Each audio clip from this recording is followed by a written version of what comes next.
사실 오늘 해야 될 부분은 시험에 나올지 안 나올지도 잘 모르겠어. 왜냐면 여기는 작년까지만 해도 니들 시험 아예 교과서에 없던 내용이야 이게 작년까지. 근데 이거 너희들 중학교 때 책 맨 끝머리 과학책 맨 끝머리에 보통 중학교 때 수업 안 했던 거 있지 시험도 안 보고 그 파트 일부야. 그게 왜 왔어요? 응? 왜 왔어요 여기? 왜 들어왔냐고? 너네 교과가 좀 바뀌었잖아. 너네부터. 너네가 앞에 공통과학에서 통합까지 과학으로 바뀌었지. 그러면서 얘가 들어왔어. 근데 나와봤자 하나. 나와봤자 하나일 거야.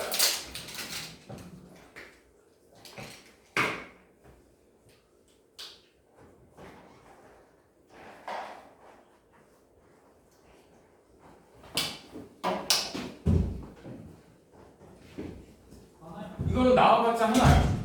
더 안 나와.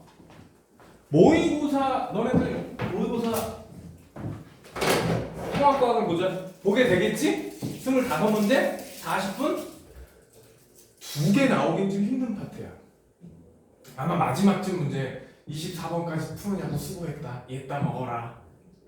그런 수준으로 던져줄 가능성이 커. 그래서 읽어보면서 암기가 된 사람은 쉽게 점수를 가져가고 근데 읽어본 적이 없고 공부를 안 한 사람들은 이건 뭐야? 뭘 묻는지도 모르고 그냥 틀리게 될 거야. 여기는 몇 번 반복해서 읽어주면 크게 내용이 어려운 게 아니야. 상식적으로 과학에 대한 상식적인 개념 몇 가지만 기억하고 있으면 끝날 거야. 그래서 또 기말고사 여기 들어갈지 안 들어갈지를 감을 못 잡겠단 말이지. 지금 학교에서 어디 나가고 있다고? 엘리뇨 라니냐? 그 정도 나가고 있어? 그러면 뒤에 전기도 들어가야 되고 뭐 이러면은 너희들 이제 시험이 대충 50일 남았나? 그러니까 빠른 학교가 9일인가부터 시험을 보고 8일인가 9일부터 보고 늦은 학교가 17일인가까지 보던데 한 2주 안에 다 끝나더라고. 그러니까 시험이 그러니까 대충 한 달 반 정도? 40 며칠? 50일 요 정도 남은 거야. 그래서 다음 주에는 엘니뇨 라니냐 수업 다시 한번 하고 그리고 다다음 주부터 이제 시험 대비 교재 또 나가고 테스트도 조금씩 하고 그러는 거야. 오케이? 오늘은 크게 어려운 내용 없습니다. 자, 과학기술의 활용. 과학기술의 유용성과 필요성. 중학교 2, 3학년 때 맨 뒤쪽에 있던 거 했었지? 보통 한번 읽어보고 끝났겠지만 자, 과학이 발달하면서 뭐가 그렇게 써먹기 좋아졌느냐? 어디가 우리 생활에 도움 주냐? 자, 여러분들이 초등학교 5학년? 2020년이 몇 학년? 5학년. 코로나가 빵 터져갖고 학교 안 가고 좋았던 그 시절. 그치? 그때 우리나라는 다른 나라에 비해서 비교적 코로나를 초반에 좀 잘 막았죠. 초반에. 코로나가 초반에는 사망률이 굉장히 높았었어요. 뭐 중국에서 그 우한이라는 지역에서 코로나가 한참 번질 때는 뭐 사망률이 30%막 이렇게 됐었다고. 걸리면 3명 중 1명 죽어나가고 뭐 이 정도 상황이었어. 상황이 굉장히 심각했었어요. 근데 우리나라는 그 초창기 때 번지는 걸 굉장히 잘 막았었어. 그때 무슨 덕분이냐? 이런 거. 신속 항원 검사 키트. 이런 것 때문이에요. 자, 감염병 얘기가 먼저 나왔으니까 감염병은 보통 병원체에 의해서 병이 옮겨가는 게 감염병이야. 독약 이런 게 아니라 그럼 대부분 뭐에 의해서냐? 이렇게 내가 병이 걸렸을 때 남한테 감염시킬 수 있다. 이건 거의 대부분 이런 미생물에 의해서 바이러스나 세균, 곰팡이 혹은 아메바 같은 이런 거에 의해서 미생물에 의해서 병이 발병을 하면 이건 내가 걸렸을 때 남한테 전파시킬 수가 있게 되는 거야. 코로나가 바이러스성이었잖아. 그래서 굉장히 위험했죠. 사실 뭐 공기 감염 아니라 그랬는데 비말 감염이다라는 표현을 썼는데, 응? 우리가 말하다 보면 침도 튀기고 재채기하면 이렇게 그 아주 미세한 침방울 같은 거 튀지. 그 안에 바이러스가 있는 상태에서 공기 중에 풀풀 날아다니다가 감염을 시킬 수 있는 상황이었다고. 그래서 우리 마스크 되게 철저하게 쓰고 그랬잖아. 이게 걸렸는지 안 걸렸는지 빨리빨리 체크할 수 있어야 돼요. 이걸 걸렸는지 안 걸렸는지. 그게 바로 요거가 들어간 거야. 신속 항원 검사 키트. 즉 항원. 얘들아 항원이 뭐야? 항체하고 항원을 구분할 수 있겠어? 우리 효소의 기질특이성 했었지? 앞에서 비슷해. 효소의 기질특이성 비슷해. 항원은 외부에서 들어온 물질이야. 항원이 뭐라고? 외부에서 들어온. 항체는 내 몸 안에서 만든 거야. 외부에서 들어온 놈을 작동을 못하게 만들기 위해서 내가 만든 게 항체야. 얘네들은 효소의 기질특이성처럼 특이하게 반응해. 근데 항원은 한 종류라도 항체는 두세 종류가 나올 수 있어요. 근데 항체 하나는 한 종류하고의 항원하고만 반응해. 항체 하나는 몇 종류의 항원하고만 반응한다고? 근데 바이러스 하나 안에는 항원이 하나만 있는 게 아니라 A, B, C, D 이렇게 여러 개가 있을 수 있어. 근데 항체 A는 A라는 항원하고만 반응하는 거야. 항체는 굉장히 특이적 반응이야. 그래서 항원과 항체가 딱 결합을 하잖아? 그럼 항원이 일을 못하게 막아. 그러면 이제 백혈구가 가서 잡아먹어버려요. 이런 식으로 합니다. 그러니까 이 신속 항원 검사 키트는 항원이 우리 몸에 있냐 없냐를 빠른 시일 내에 확인하는 그런 장치가 되는 거야. 미리 항체를 예를 들어서 어떤 바이러스의 항체를 미리 만들어서 이 키트에 넣어놓는 거야. 그래서 항원하고 결합하면 두 줄이 나오고 항원하고 결합하지 않으면 한 줄만 나오게. 그럼 두 줄 나오면 나 이 항원을 가지고 있네? 그 항원은 원래 누가 갖고 있으니까? 바이러스가 갖고 있으니까 나 바이러스에 감염됐네? 그러면 이 키트 종류에 따라서 항체가 다르겠지? 그치? 그러면 이런 종류들 항원에 따라서 검사할 수 있는 종류가 키트가 다양하게 존재할 수 있겠죠. 요 비슷한 거 하나 더 있어요. 우리나라 그 돼지고기가 국내산인지 외국산인지 그거 체크하는 거 있거든? 근데 우리나라에서는 돼지를 키울 때 뭐더라? 무슨 하여튼가 백신 주사를 해. 백신 외국에서는 의무가 아닌데 우리나라는 의무적으로 백신 주사를 해야 돼. 새끼 돼지 때. 그럼 몸에 항체를 만들겠지. 그렇지? 그 항체가 있는지 없는지 이 신속 검사를 할 수 있어요. 항체가 있는지 없는지 검사를 할 수 있어요. 그리고 우리나라에서 그 돼지고기 파는데 그 항체가 검사가 안 된다. 그럼 외국에서 들어온 고기라는 얘기예요. 우리나라에서 자란 돼지는 전부 다 그 항체를 갖고 있어야 되니까. 그 백신 주사를 맞아가지고. 그리고 PCR이라는 건 유전자를 원래 바이러스가 한두 마리밖에 없어도 그럼 바이러스가 한두 마리밖에 없으면 유전자도 한두 개밖에 없을 거 아니야? 그 유전자를 수십만 수백만 배로 몇만 배로 복제를 해. 똑같은 걸 계속 카피를 해내는 거야. 그런 기술이 PCR이야. 그리고 짧으면 몇 시간, 길면 뭐 24시간도 걸리겠지만 비교적 짧은 시간 안에 유전자 똑같은 유전자를 어마무시하게 증폭해서 이런 유전자가 존재한다 안 한다를 확인하는 거. 이게 바로 PCR 검사야. 선생님 저 PCR 검사는 수도 없이 많이 해봤어.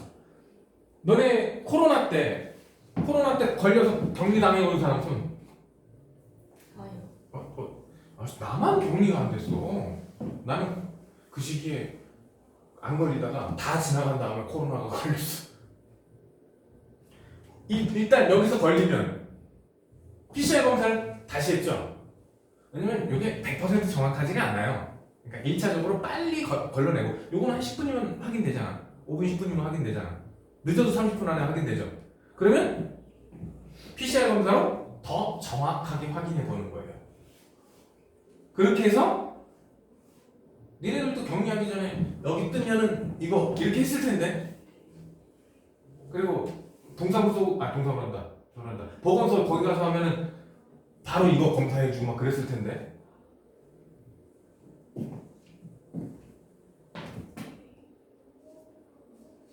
여기서 보면 신속 항원 검사하면 바이러스를 구성하는 단백질을 이용한다 그랬는데 이 단백질을 항원으로 이용을 하는 거야. 단백질을. 오케이? 저랑 결합할 수 있는 항체를 이 키트에다 넣어놓고 항체랑 항원이 결합을 하면 그 두 개 나오게만 디자인이 되어 있는 거예요. 그래서 요 밑에 실제 시험에 나오면 이렇게 나올 것 같은데 시험에 나오면 이렇게 나올 것 같은데 이런 식으로요. 자, A하고 B는 대조군이야. 이 키트가 정상적으로 작동하고 있습니다를 보여주는 거야. A는 포획 항체라는 게 다 A, B, C, D에 다 있어. 항체는 다 있는 거야. 뭘 검사해야 되니까? 항원이 있다 없다를 검사해야 되니까 항체는 키트 안에 다 들어있어요. 그 다음에 A에는 아무것도 안 넣어준 거. 쉽게 얘기해서 항원이 없는 거야. 여기는 항원이 없고 여기는 항원이 있어. 항원이 있어. 그러면 A는 무조건 반응하면 안 돼. B는 무조건 반응해야 돼. 무조건 반응을 해야 돼. A는 반응 안 하면 B는 무조건 반응을 해야 된다고. C하고 D는 모르겠어. C는 C라는 사람의 샘플, D라는 사람의 콧구멍을 파갖고 나온 거야. 얘는 C의 콧구멍, 얘는 D의 콧구멍을 파갖고 나온 거야. 그래서 봤더니 누가? C가 반응했지. 그럼 C에 뭐가 있다? 항원이 있다. 즉 바이러스나 세균을 가지고 있는 사람이다. 이렇게 되는 거야. 요 원리가 바로 신속 항원 검사 키트. 그거의 원리예요. 간단하지? 어려워? 그래서 여기에 이 C에 항원이 있구나. 얘는 없구나. 병 걸렸구나, 안 걸렸구나. 이걸 쉽게 확인할 수 있는 방법이 되시겠습니다. 이게 신속 항원 검사의 기본 원리야.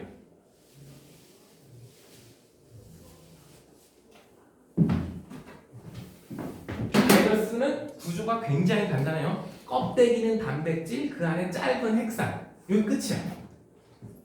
구조가 되게 간단해요. 그래서 바이러스는 항생제로 못 죽입니다. 바이러스는 항생제로 못 죽여요. 그래서 감기 걸렸을 때 항생제 먹어봤자 소용이 없어요. 물론 뭐 염증이 심해져갖고 뭐 입이 헐고 막 계속 목이 부어서 예방 차원의 항생제를 먹을 수는 있다 치는데 그래봤자 감기는 안 나요. 너희들 몸살 걸려서 아파본 적 있지? 몸살은 병원 가서 주사 맞고 약 먹고 뭐 입원하고 그러면 한 2주쯤 걸려서 나을 거예요. 오케이?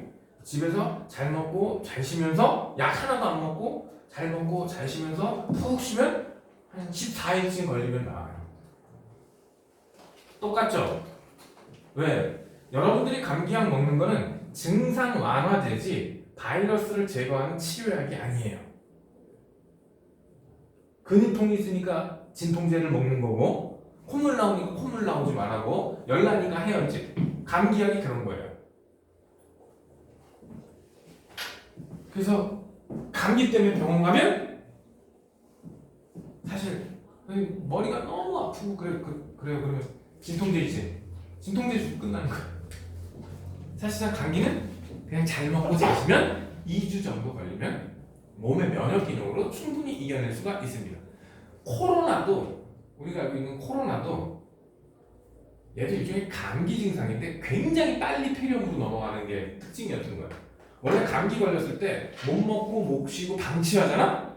그러면 한 달, 두 달 기침을 계속 하는 걸 방치를 하면 폐렴으로 넘어가요. 감기도 그래요. 그래서 사람을 제일 많이 죽인 질병이 독감이에요. 감기라고. 뭐 스페인 독감은 유럽에서 한 5천만 죽었대잖아. 근데 그 끝은 대부분 못 먹고 잘 못 쉬고 몸이 아픈데도 계속 덜덜덜 떨고 있고 이러다 보니까 폐렴으로 진행돼서 죽는 거야. 근데 우리가 알고 있는 코비드19 처음 이름이 우한 폐렴이었어요. 우한에서 발견된 폐렴이라고. 얘는 감염되면 불과 3, 4일 만에 폐렴으로 넘어가는 거야. 굉장히 빠르게 폐렴으로 넘어가세요. 비슷한 감기에서 시작을 해가지고. 근데 걔네들이 별 문제 없다, 별 문제 없다, 쉬쉬고 온 세상으로 다 퍼져나가지.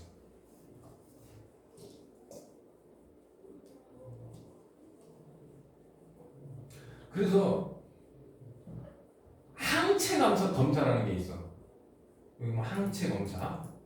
즉 내 몸에 항체가 만들어졌는지 안 만들어졌는지. 항원이 들어오잖아. 항원이 들어오면 내가 항체 만드는데 한 2주쯤 걸려요.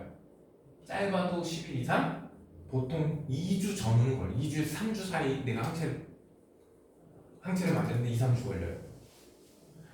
이거 미리 얘기하는데 여러분들 요즘에 우리나라에서 하는 게 있어. 특히 어르신들한테 나이 60 얼마 넘어가지고 70 근처 되면 공짜로 주사 놔주는데 독감 예방 접종이에요. 지금 우리나라에서 9월 말부터 우리나라 보통 독감 예방 주사를 하거든. 우리나라에 1년에 유행하는 독감은 20종류 정도 돼요. 우리나라에서 주로 발생하는 독감 종류가 20종류 정도 된다고. 근데 그 중에서 가능성이 가장 높은 4가지 있지. 그거를 외국에서 백신을 사와서 9월 말 10월 초에 예방 접종을 합니다. 그래서 항원이 4가지가 들어있으면 4가 백신이라 그러고 항원이 3가지 들어있으면 3가 백신이라 그래요. 독감 예방주사 오래 맞은 사람. 그러니까 독감 몇 가지만 예방이 되는 거야. 4가 맞아봤자 4가지만 예방이 되는 거야. 다른 독감 걸릴 수 있어요.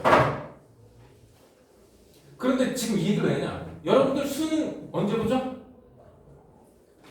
11월 15일이 끼어있는 주 목요일이 수능 날입니다. 빠르면 한 13일, 늦으면 한 17, 18일 이 정도의 수능을 보게 돼요. 13일에서 18일 그 사이에 보게 돼요. 15일이 끼어있는 주 목요일이 되니까. 오케이? 그러면 그때 독감 걸리면 어떻게 될 것 같아? 망하겠죠? 그래서 10월 초쯤에 예방접종을 맞아주는 게 좋아요. 그러면 선생님 뭐 그러면 10일 넘어가서 맞아도 되지 않아요? 이랬는데 백신을 맞아도 내 몸에서 항체 만드는데 어느 정도 걸린다고? 2주 정도 걸린다고. 내 몸에서 항체 만드는데 2주 정도 걸린다고. 그래서 항체가 있는지 없는지, 항체를 보유하고 있는지 안 하고 있는지는 예방접종 맞고 바로, 혹은 이 병에 걸렸는지 안 걸렸는지 바로 확인하기는 쉽지 않아요. 그 얘기야. 항체 검사는 그거야. 그래서 이거는 항원이 있는지 없는지 검사를 하는 거야. 오케이? 근데 항원은 너무 숫자가 적으면 검사 안 될 수도 있겠지. 너무 지금 막 이제 외국에서 쭉 바이러스 몇 마리 들어왔어. 그래서 저 키트에 한 마리밖에 안 올라갔어. 그러면 검사가 제대로 안 될 수도 있겠지. 그래서 정확하게 PCR 검사를 하는 거야. 감염이 됐다 안 됐다를 정확하게 판단해보려고. 별거 없죠.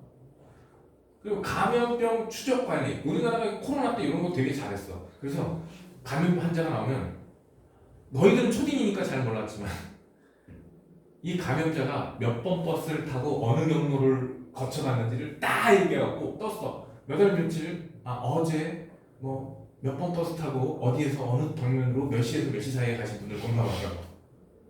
왜 이 사람이 핸드폰 들고 가면은 어떻게 돼요? 이동 경로가 다 나오죠. 이런 거 가지고 감염 경로. 그래서 누구한테 감염됐는지, 누구한테 감염됐는지. 실제로 같은 버스 타서 감염된 사람이 있었어. 심한 경우는 아파트 앞에서 서로 마스크 쓰고, 응? 둘 다 마스크 쓰고 창문 잠깐 차 창문 내는 거. 어디 갔다 와 잠깐 인사했는데 감염된 사람도 있어. 누구한테 감염돼서 누구한테 전파됐는지. 이거 추적 관리. 이거 비교적 우리나라 초반에 숫자가 적을 때 굉장히 잘하는데 갑자기 숫자가 확 늘어나면서 그걸 일일이 못했죠. 정보통신기술과 인공지능 기술의 활용, 스마트 기기와 정보통신 기술을 이용해요. 어떻게 전파됐는지, 얼마나 전파되어 있는지 이런 거를 우리나라는 비교적 특히 이거 감염 경로 이런 거 초반에는 진짜 잘 장독을 했었어요. 그래서 초반에 번져나가는 걸 우리나라가 좀 잘 막았었다. 우리나라. 그래서 코로나19가 초반에 그 애들이 세가지고 사망자가 많이 나오는데 후반으로 넘어갈수록 이 코로나가 약해져가지고 사망자가 확 줄어들었어요. 우리나라는 그 초반 사망자가 많이 나오던 시절을 되게 잘 커버를 했었어 그때 당시. 그리고 병원체 유전 정보 분석, 핵산의 염기서열을 분석해서 백신 개발을 했죠. RNA 백신이에 이런 거 우리 그때 백신 종류 여러 가지였잖아. 어느 나라에서 뭐 몇 개를 가져오면 2차 백신 얘기 많이 나왔었죠.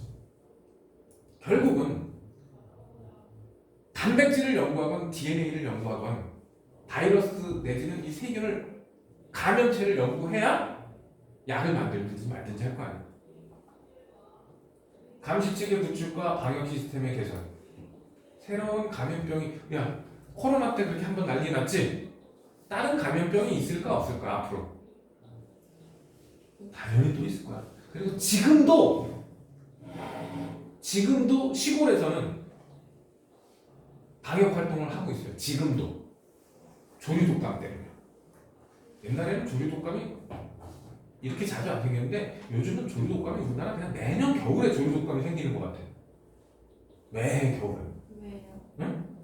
이미 조류독감 그 바이러스가 이미 우리나라에 고착화된 것 같아. 그리고 우리나라에 철새가 이동하는 경로예요. 우리나라는 철새가 이동하는 경로야. 외국에서 들어오는데 그걸 어떻게 막을 거야?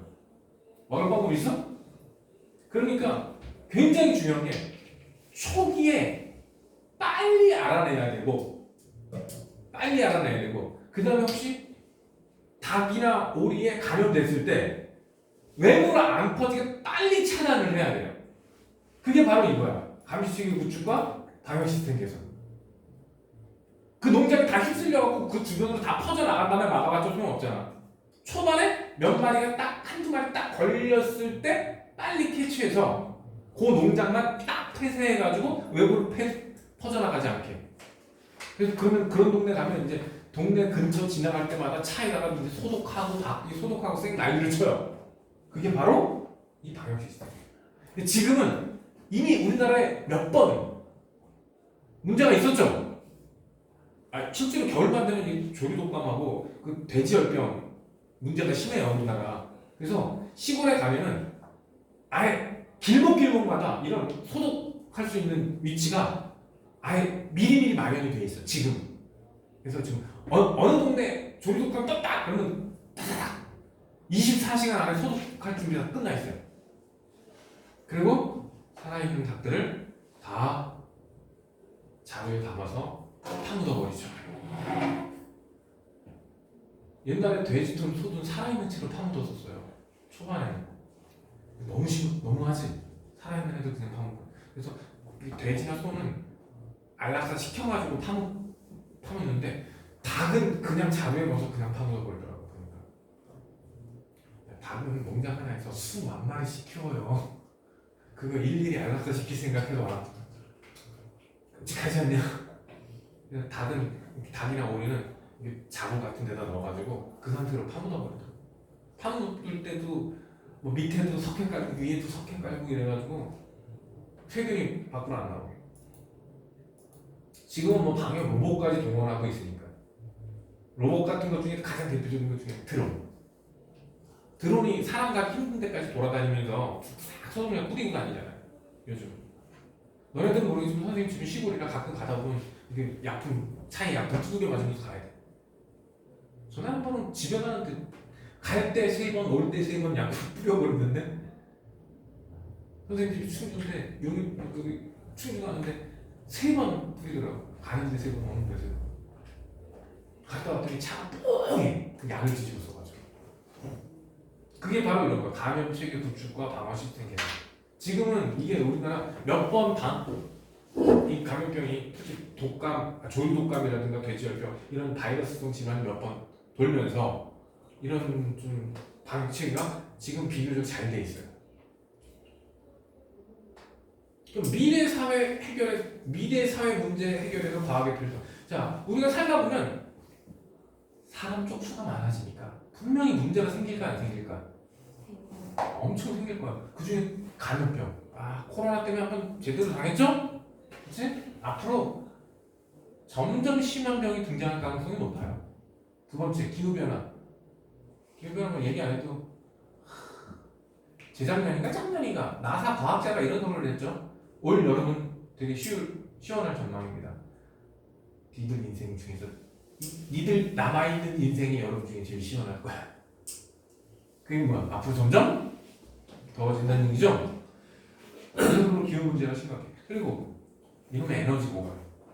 이 석유 고갈은 선생님이 초등학교 때 앞으로 60년 더 캐서 쓰면 고갈, 중학교 가도 60년 더 캐면 고갈, 고등학교 가도 60년 더 캐면 고갈, 대학교 때도 군대 갔다 와서도 야 40년 전에도 60년이면 고갈인데 지금도 60년이면 고갈이래.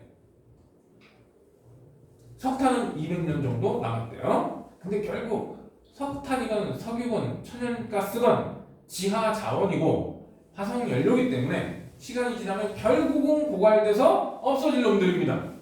그럼 대체 에너지 필요해 안 필요해? 그래서 과학기술 발전이 필요하다. 자연재해 이런 것들은 예측 기술이 발달을 해야겠죠? 기상 같은 거 관찰해서 태풍 불고 뭐 이런 거 가뭄이 들지 예상하고 이런 관측 기술이 발달해야 되고 물 부족 이 기후 변화 때문에 물 부족한 경우 되게 많죠. 이것도 어떻게 해결을 해야 될 거야. 식량 부족한 거 마찬가지. 지구 전체적으로 보면 현재 스코어 식량이 부족합니다. 지구에서 너네들은 배고픈 적 없지? 너무 먹어서 다이어트를 하고 있잖아. 아니야? 야, 나중에 지금 아직은 하면 안 된다. 체력 관리다. 지구 전체적으로 보면 20% 정도는 삼시세끼 못 먹어요. 20% 정도는 삼시세끼 못 먹고 10% 정도는 지구 인구 전체의 10% 정도는 하루에 한두 끼 먹기가 쉽지가 않아요. 그리고 아프리카 쪽 가면 아직도 1년에 100만 단위로 굶어 죽고 있고요. 지구 전체적으로 보면 아직 식량이 넉넉하게 남는 상황은 아니에요. 우리가 안 굶으니까 식량이 안 부족한 줄 알았는데 지금 전체적으로 보면 살짝 부족한 상황입니다. 이런 많은 문제점을 과학기술이 발달함으로써 해결할 가능성이 생긴다는 얘기예요. 옛날에는 천연조 마마신이 오셨다 그랬지? 그래서 집 앞에 이렇게 밥 차려놓고 우리 집에 오지 마세요 기도했단 말이야. 마마신이라고 천연조를. 근데 지금은 어때? 너네 애기 때 예방접종 한번 딱 하면 평생 안 걸려요. 무슨 덕이야? 결국 과학기술이 발달한 거예요. 기후변화에도 과학기술이 발달해서 기후변화를 어느 정도 대처할 수 있다고 생각하고 대체에너지 개발하고 과학기술이 발달하면 앞으로 인간한테 닥칠 이런 문제를 많이 해결할 수 있다는 뜻으로 해석하면 되겠습니다. 그래서 미래 사회 문제가 생겼을 때 이것을 해결하기 위한 과학의 역할 잘하면 된다 이렇게 써 있어요. 과학기술의 복합적인 활용으로 미래 사회를 해결할 수 있다. 과학기술을 잘 활용하면 미래 사회 문제를 해결할 수 있대. 뭐 어떻게 하는지는 없네. 과학은 인류가 안전하고 건강하며 풍요롭도록 삶의 질을 개선하는데 중요한 역할을 한다. 과학이 발달하면 앞으로 사람이 사는데 많은 도움을 줄 것이다. 이거밖에 없어. 뭘 어떻게가 없어. 시험에 낼 수 있을까 없을까? 네? 옳은 문장 고르면 되겠죠? 나오더라도. 자, 과학기술에서 빅데이터. 요즘 여기저기서 빅데이터 얘기 많지? 도대체 빅데이터가 뭐야? 빅데이터가 뭐야? 보면 빅데이터가 뭔지 나왔어. 기존의 데이터 및 처리 도구로는 다루기 어려운 방대한 양의 데이터. 어마무시한. 지금 당장에 보면은 하나하나로 봐서는 별 의미가 뭔지 모르겠어. 근데 이 어마어마한 양의 데이터를 다 모으면 정보가 될 수 있는 거. 이런 게 빅데이터라고 보시면 됩니다. 그 빅데이터 중에 하나가 여러분들이 초록창에 검색 단어 쳐 안 쳐? 초록창에 검색해 안 해?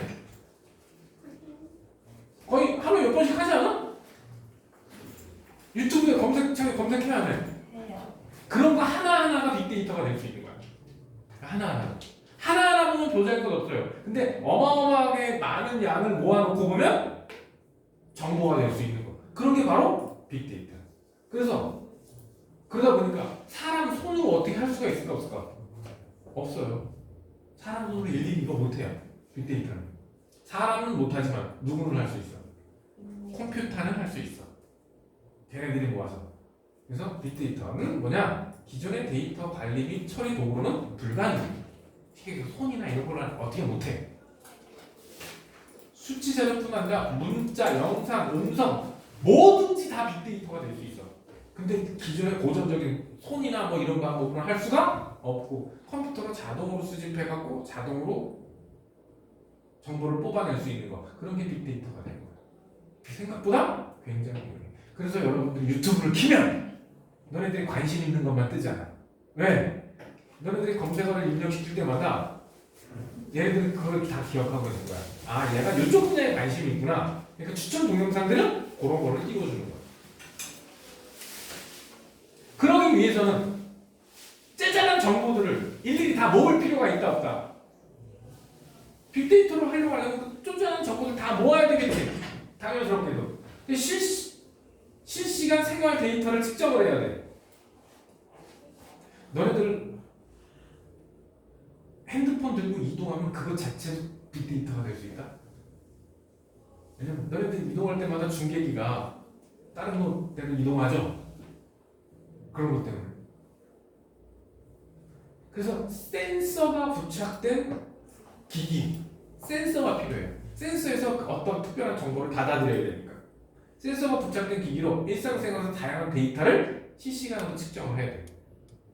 간단한 예로다가 뭐 온도, 풍량, 풍속 이런 거. 저 동네 가보면 이렇게 우리나라에 688개소의 기상 정보를 수집하는 장치가 있어. 거기에 센서가 있단 말이야. 그 센서에서 수시로 정보를 모아. 그걸 데이터화 시켜요. 그러니까 수집해서 모으면 어마어마한 양이 되는데 그 어마어마한 양을 가지고 정보를 뽑아내는 거야. 그래서 여기 디지털 탐구 도구에 피지컬 컴퓨팅 기기라는 게 있어. 피지컬 컴퓨팅 기기. 마이크로 컨트롤러와 센서를 장착한 기기. 센서 플러스 마이크로 컨트롤러야. 마이크로 컨트롤러 무슨 뜻일까? 마이크로 컨트롤러. 마이크로가 무슨 뜻이야? 마이크로. 졸라 작다는 얘기야. 마이크로가 무슨 뜻이라고 생각하면 된다고? 밀리미터의 1000분의 1 단위가 마이크로잖아. 그치? 그래서 마이크로 컨트롤러. 그러니까 컴퓨터의 CPU, 중앙 처리 장치를 생각하시면 돼요. 오케이? 그래서 피지컬 컴퓨팅 기계는 마이크로 컨트롤러하고 센서야. 센서에서 어떤 정보를 받아들여야 되고 그 받아들인 정보를 이 마이크로 컨트롤러가 어떻게 해야 돼?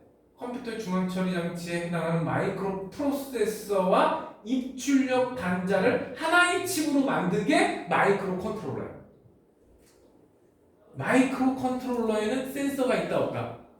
여기엔 센서가 없어. 마이크로 컨트롤러하고 센서가 결합한 거를 피지컬 컴퓨팅 기기라고 하는 거야. 오케이? 센서에서 들어온 정보를 누가? 마이크로 프로세서하고 입출력 단자에서 들어온 정보를 판단을 하는 거죠. 아, 요거 어느 쪽으로 보내주면 되겠구나, 이런 식으로. 오케이? 저 화장실. 갔다 와. 졸려 죽으려고 그러는데? 그래서 피지컬 컴퓨팅 기기를 어느 데 쓰냐? 여러 가지 센서 종류는 굉장히 다양해요. 뭐 가스를 측정할 수도 있고, 온도를 측정할 수도 있고, 빛의 양을 측정할 수도 있고, 여러 가지 센서를 활용해서 뭐 여기 보면 미세먼지를 측정할 수도 있고, 이산화탄소 농도를 측정할 수도 있고, 소음 양을 측정할 수도 있고. 옛날에는 사람이 가서 직접 재고 그랬지. 요즘은 거기다 기계 하나 딱 설치해놓고 와요. 그럼 얘가 알아서 몇 분 단위로 계속 측정을 하는 거야.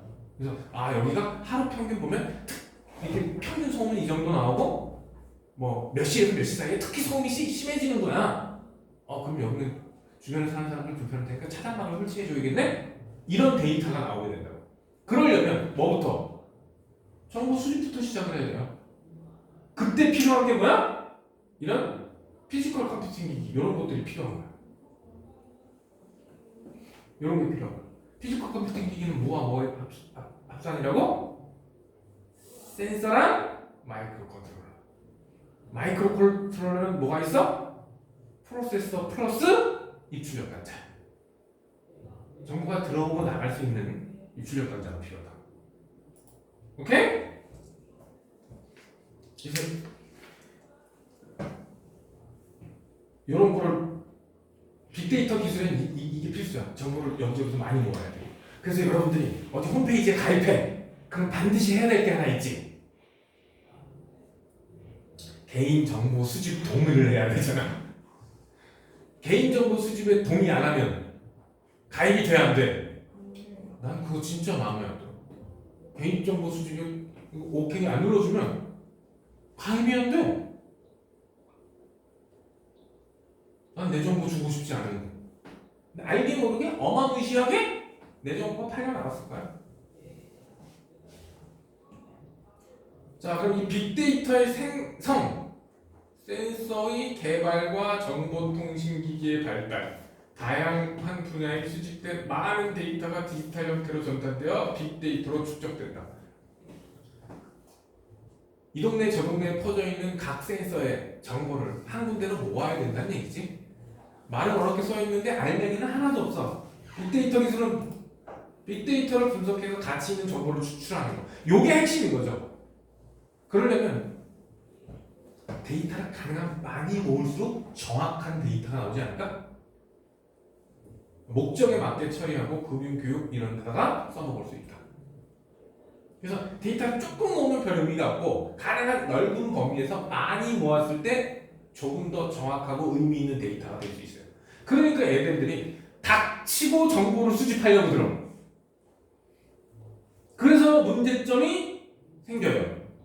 빅데이터의 장점과 단점. 단점부터 봅시다. 문제점부터. 수집, 분석, 관리하는 관점에서 특히 개인정보 문제, 사생활 침해 이런 문제가 발생할 수 있다고. 데이터는 이것저것 많이 모아야 되니까. 그리고 충분히 근데 이 데이터 양이 적으면 거기다 특정 사상이 접목된 그쪽 데이터 위주로 모았다면 완전 엉뚱한 얘기를 할 수도 있겠지. 그렇지 않겠어? 예를 들어서 저 광신도 집단 그쪽에서 데이터를 모았으면은 결과가 이상하게 나올 수도 있다는 얘기야. 요즘 뉴스 보면 가끔 그런 거 나오잖아. 저런 걸 왜 믿어? 이런 거 있어 없어? 근데 그 집단에서 그게 진리야. 그래서 뭐 하나만 너무 절대적으로 믿으면 될까 안 될까? 근데 여러분들 그런 거 잘하잖아. 유튜브 쇼츠 하나 더 보고 다 아는 것처럼. 세상에서 제일 무서운 사람이 누구라 그러대? 책 한 권만 읽은 사람이라고 하죠. 걔는 그게 세상 전부줄 알고. 그래서 되게 편협된 사고방식을 갖기 시작하면 말이 안 통하는 사람이 돼버려요. 그래서 너희들은 책을 좀 많이 읽어야 돼요. 지금 유튜브 하나만 보고 맹신하지 말고 이 정보 저 정보 다 같이 보고 니네들이 종합적으로 좀 판단할 줄 알아야 돼. 자, 그럼 분석 방법에 따라 분석하는 성향에 따라 결과가 달라질 수 있습니다. 어떻게 좋게 보면은 다양한 결과를 낼 수 있는 거고 나쁘게 보면은 즉 그 결론을 도출하는 사람에 의해서 결론이 달라질 때 진짜 이건 심해. 이런 게 단점이에요. 똑같은 데이터를 가지고 긍정적으로 평가할 수도 있고 부정적으로 완전 반대되는 데이터가 나오게 돼요. 똑같은 데이터 가지고 평가를 누가 하느냐에 따라서 이런 문제점이 있다 없다. 이런 거를 줄이려면 가능한 많은 데이터를 객관적으로 판단할 수 있는 능력이 있어야 돼요. 장점은 공개 데이터를 수집해서 직접 데이터를 수집할 필요가 없다. 데이터 처리 및 분석에 집중할 수 있다. 여러 분야에서 수집한 데이터 분석 과정을 통해서 빠른 이해와 정확한 예측이 필요하다. 가능하다. 빠른 이해와 정확한 예측이 가능하다. 다양한 변수에 얽힌 복잡한 문제를 해결할 수 있다. 과학 연구를 발전시키고 일상생활 편리함을 제공할 수 있다. 딱 도덕적인 얘기밖에 없죠. 근데 문제점에서 제일 기본적으로는 개인정보, 사생활보호 이런 문제점 생길 수 있고 어느 한쪽으로 데이터를 좀 편협하게 판단을 하면 이상한 데이터 해석이 가능할 수도 있다. 그래서 빅데이터에 대한 태도가 필요해요. 개인정보가 포함된 민감한 정보 보호와 관리에 주의를 해야 된다. 함부로 개인정보 수집하면 된다 안 된다? 안 돼요.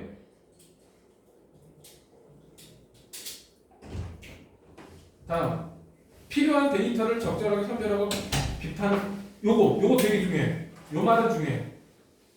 한쪽만 보고 판단하시면 안 된다고. 얘를 보고 비판적인 사고방식, 즉 객관적으로 볼 수 있는, 이게 맞나? 혹시 짝퉁 아니야? 거짓말 아니야? 이런 거. 최근 유튜브 보면 이런 거 많이 나와요. 쓰레기 잘못 버리면 벌금 100만 원 떨어집니다. 요즘 이런 유튜브가 되게 많아. 다 거짓말이거든 그거. 오죽하면 며칠 전에 9시 뉴스에 거짓말이라고 나왔어. 요즘 유튜브에 쓰레기 뭐 어르신들이 뭐 쓰레기 봉투 다 뒤져가지고 거기 음식물 요만큼만 붙어 있으면은 뭐 주소 찾아내갖고 벌금 100만 원 물게 만들어요. 이거 거짓말이라고. 그 벌금을 매길 수 있는, 그 신고해서 벌금을 매길 수 있는 사람은 응? 딱 정해진 사람밖에 없어요. 할아버지 할머니들이 그 쓰레기통 뒤집으면 안 된다고. 계도 기간도 없이 그럴 리가 없다고. 근데 최근에 그런 유튜브가 굉장히 많아. 뭐 이거 모르면 100만 원 다 같이 쓸 수 있습니다. 그리고 그렇게 무슨 얘기를 들어보면 뭐 분리수거할 때 뭐 이렇게 뭐 플라스틱에 뭐 음식물 조금만 묻어 있어도 그거 안 된다고. 해결책도 없이. 그런 거 함부로 믿으면 된다 안 된다? 안 된다. 바로 이렇게 비판적인 평가를 하는 소양이 필요해요. 이건 꼭 필요해요. 하나만 보고 선생님이 옛날에 저 달 가르칠 때, 지구와 달 가르칠 때 옛날에 애들이 그런 적 있어요. 선생님 사람이 달에 간 적 없다고 그러던데요. 유튜브에서 봤어요.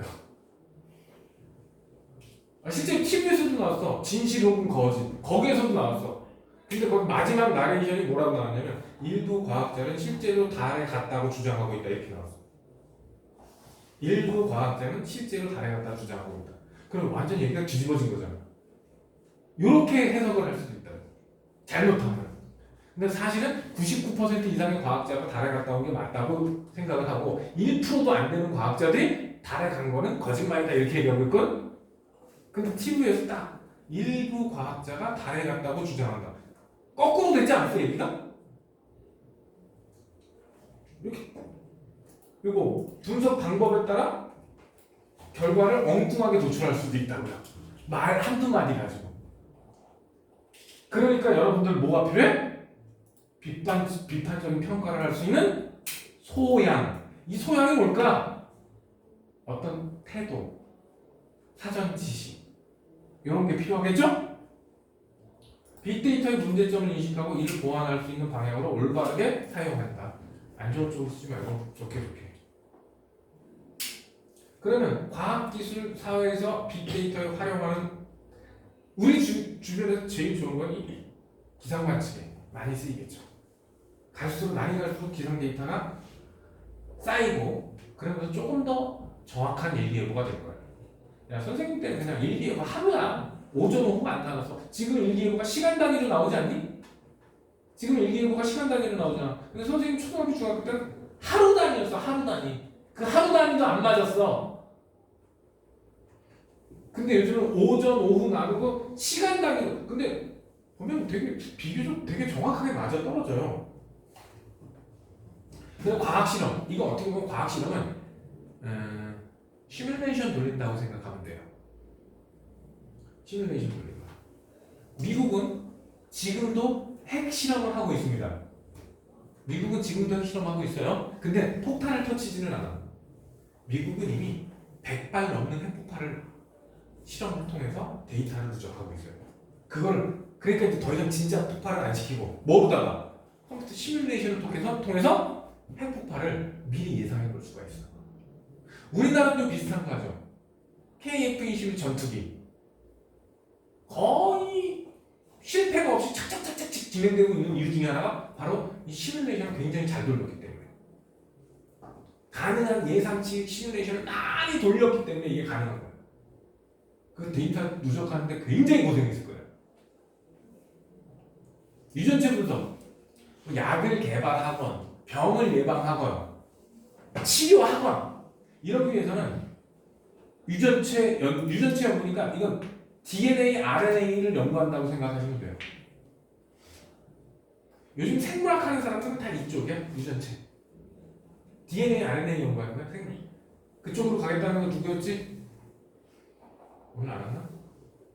신약 개발도 마찬가지. 신약 개발하는데도 이런 빅데이터 활용할 필요가 있습니다. 기존 의약품 및 질병에 관련된 빅데이터를 이용해서 특정 질병을 치료할 수 있는 신약 후보 물질을 쫙 찾아. 그래서 얘네들 뭐 평균 내보고 막 이거저거 하고 이 약의 분자 구조를 보고 어느 부분을 이렇게 바꿔볼까, 어느 부분을 바꿨을 때 어떤 효과가 날 것인가, 이런 거를 예측해 볼 수가 있다고. 데이터가 없으면 안 되지만 이제는 꽤 많은 데이터가 쌓였기 때문에 이런 거를 빅데이터를 이용해서 해볼 수가 있습니다.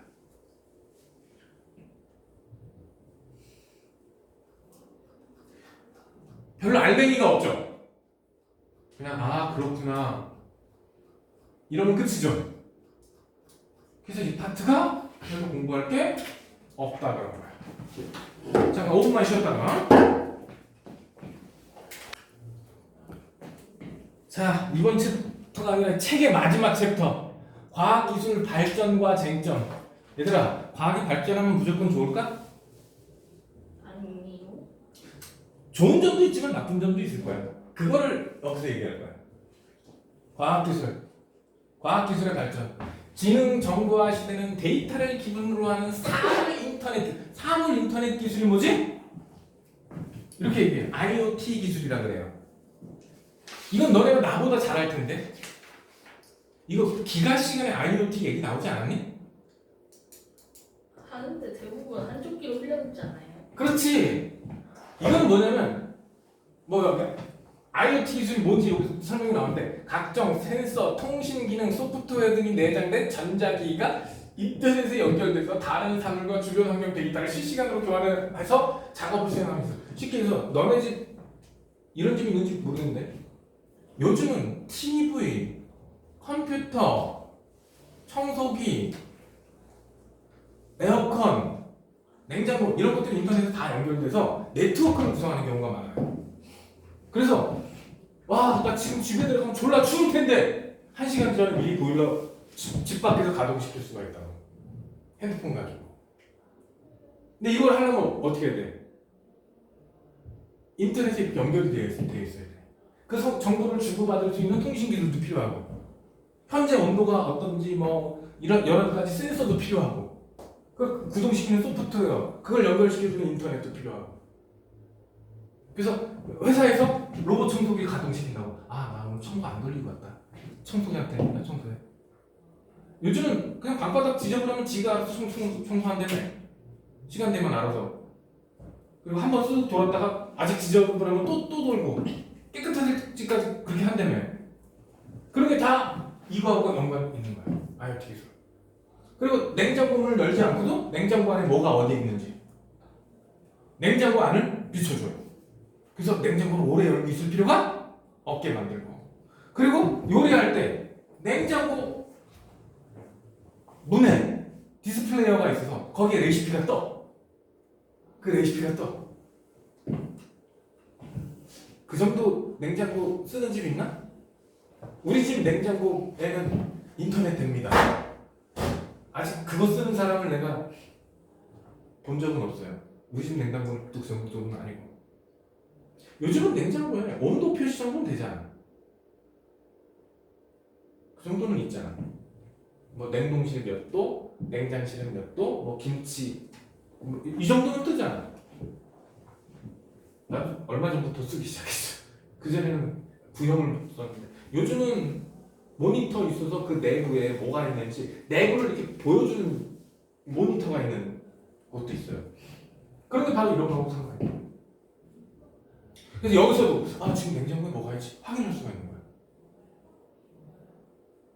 그런 게 바로 여러분 IoT 기술이라고 그래. 사용자가 원격으로 사물 상태를 파악하고 제어할 수 있다. 그러려니까 이게 정보통신 기술이 꼭 필요하겠죠. 그거 제어할 수 있는 소프트웨어와 이런 것들 매 상황마다 사람이 개입하지 않아도 스스로 작동할 수 있다. 조금 전에 로봇 청소기 같은 거, 에어컨 같은 거 사람이 없으면 지가 알아서 꺼져. 이상하다? 에어컨은 계속 돌아가는데 30분째 사람 움직이는 게 감지가 안 되네? 그럼 지가 알아서 딱 끄는 거야. 너는 집에 나올 때 에어컨 틀어놓고 나오면 어떻게 돼? 엄마한테 혼나죠? 네. 전기세 말이야! 이거 당하잖아. 근데 지가 알아서 끈다고 생각해요. 한 2, 30분 있다 지가 알아서. 30분 동안 집안에 아무도 안 움직이는 거야. 그럼 지가 알아서 끄는 거야. 굉장히 편하겠지? 집에 들어가기 전에 나 몇 시, 이제 막 가는데 나 보일러 안 돌리고 나서 갑자기 추워졌는데 집에 들어가면 엄청 추울 것 같아. 그럼 미리 들어가기 전에 핸드폰 이용해서 보일러 켜놓고. 굉장히 좋겠죠. 인공지능 기술 개발에 필요한 기초 기술로 다양한 분야의 인간의 삶과 환경을 개선하는데 활용되고 당연하겠지. 그러니까 주변에 있는 정보를 받아들이고 기계를 킬지 말지 이런 거 제어 기술이 좀 필요해요. 인공지능 여기에 인공지능이 붙으면 이제 자동 세상이 되는 거야. 요즘 인공지능이 대세지. 요즘 컴퓨터에서 인공지능이 대세죠. AI. 덕분아 AI가 뭐야? 인공지능. 그러니까 그거 풀 스펠링으로 얘기해 보라고. artificial 응? 컬? artificial 응. 인터넷 자, 선생님 스펠링을 가르쳐 줄 테니까 다시 읽어봐.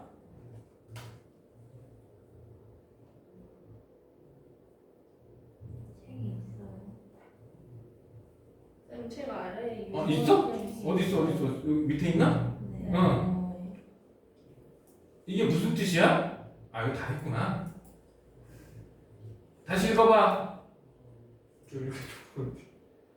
artificial intel 이게 무슨 뜻이야? 아티피컬 인위적인 인텔리전스. 지능 그러니까 한마디로 인공지능이야. 근데 이걸 아티피컬이라고 받아들이냐? 셜 정도 아니에요? 응? 셜 정도만. 그렇지. C만일 수 있는 게 아니라 artificial 셜에 가깝죠? 왜? 컬로 발음해? 네가 발음 제일 정확할 것 같아서 다시 물어보는 거야. 내가 웃겨서? 아니요. 알았어. 발음 똑바로 하라, 아저씨가. artificial 이건 TV에 많이 나와서 컬이라고 발음하길래 학생들은 이렇게 발음하나 내가 순간 그래서 다시 한번 찾아본 거야. 나는 아티피셜 인텔리전스 이렇게 알고 있었거든. 근데 제가 컬이라고 그랬는데 학교에서 컬로 발음하나? 스펠링은 C가 있는 게 맞는데 내가 잘못 읽었는데 아니잖아 이씨. 너 때문에 내가 헷갈려. 이런 인공지능 요즘 대세죠. 솔직히 AI가 처음 나왔을 때 다른 건 몰라도 예술적인 쪽은 굉장히 늦을 것이다 그랬거든. 뭐 그림 그리고 소설 쓰고 이러는 거 있지. 이 창작 영역에는 인공지능이 못 들어갈 거라 그랬거든. 근데 요즘 제일 먼저 손댄 게 어디야? 그림이야. 그림하고 소설 이거를 얘가 써내고 있어요 지금. 특히 요즘 인터넷 쇼츠 같은 거 보면은 와 그래픽 죽이지 않냐? 와 진짜 화려하게 그래픽 잘 그리는 것들 많아. 그 불과 몇 분 만에 이렇게 말 몇 마디만 하면 몇 분 만에 그렇게 그려준다며. 그래서 주연 배우하고 조연 배우 둘밖에 없는 영화가 만들어졌다며. 엑스트라가 100명인데 엑스트라가 한 명도 없대 실제로. 딱 인공지능이 그려낸 거예요. 근데 요즘은 진짜 탁 보기에는 사람인지 그래픽인지 구분이 잘 안 갈 정도까지 그래픽이 좋아졌잖아.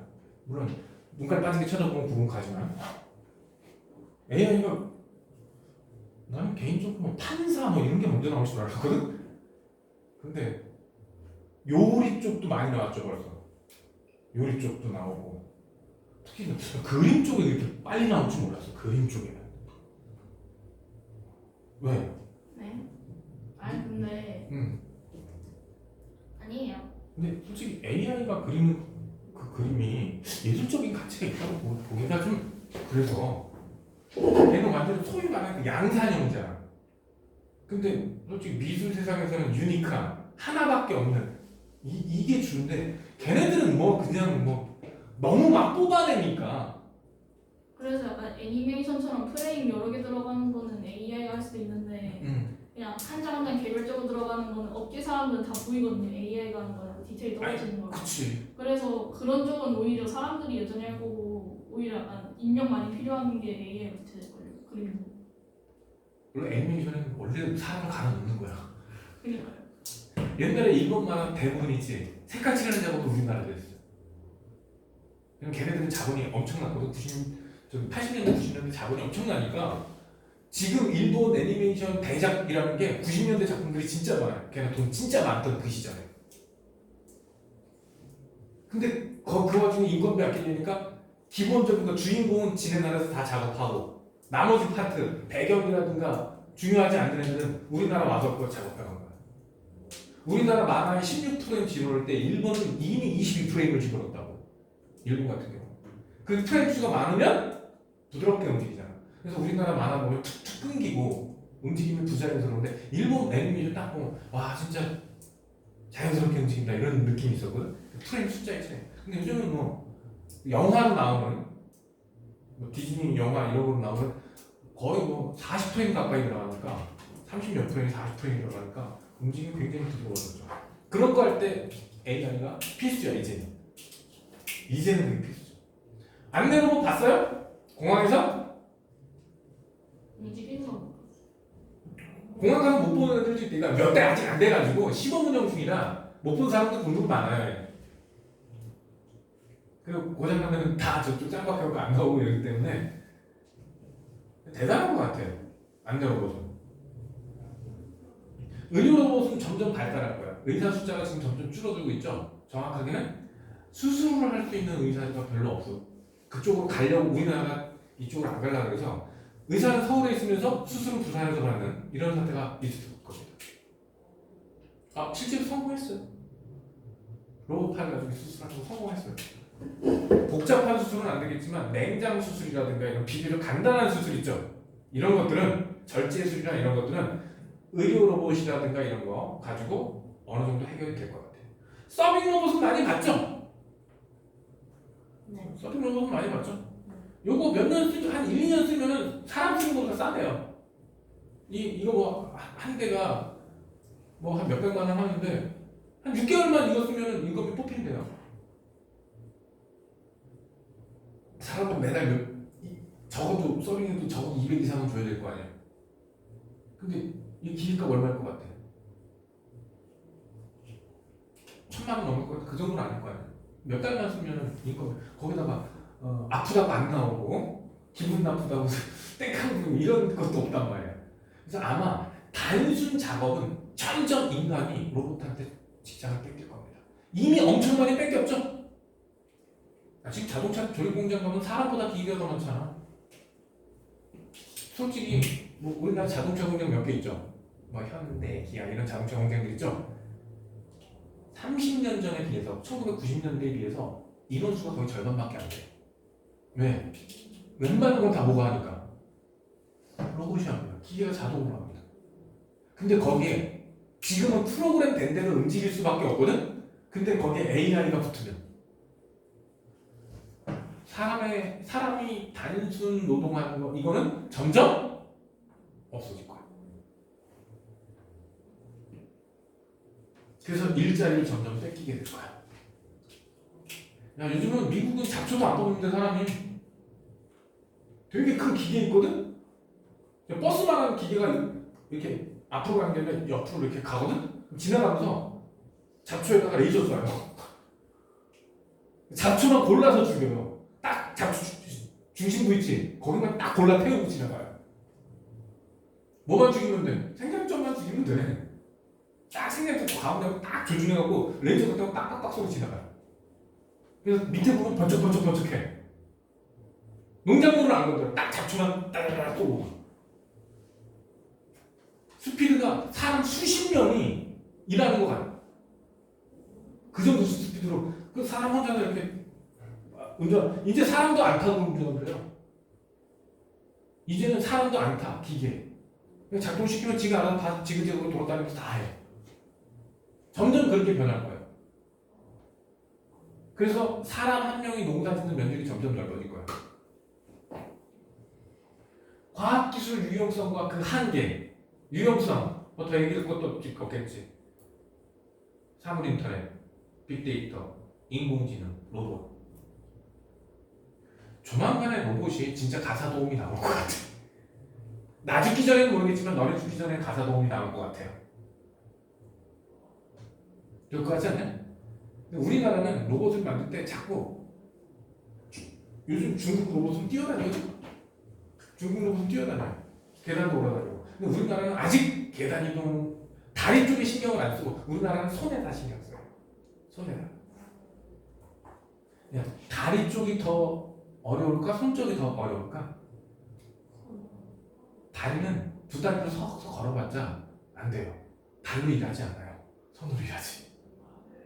그래서 손의 제어 기술이 더 어렵대요.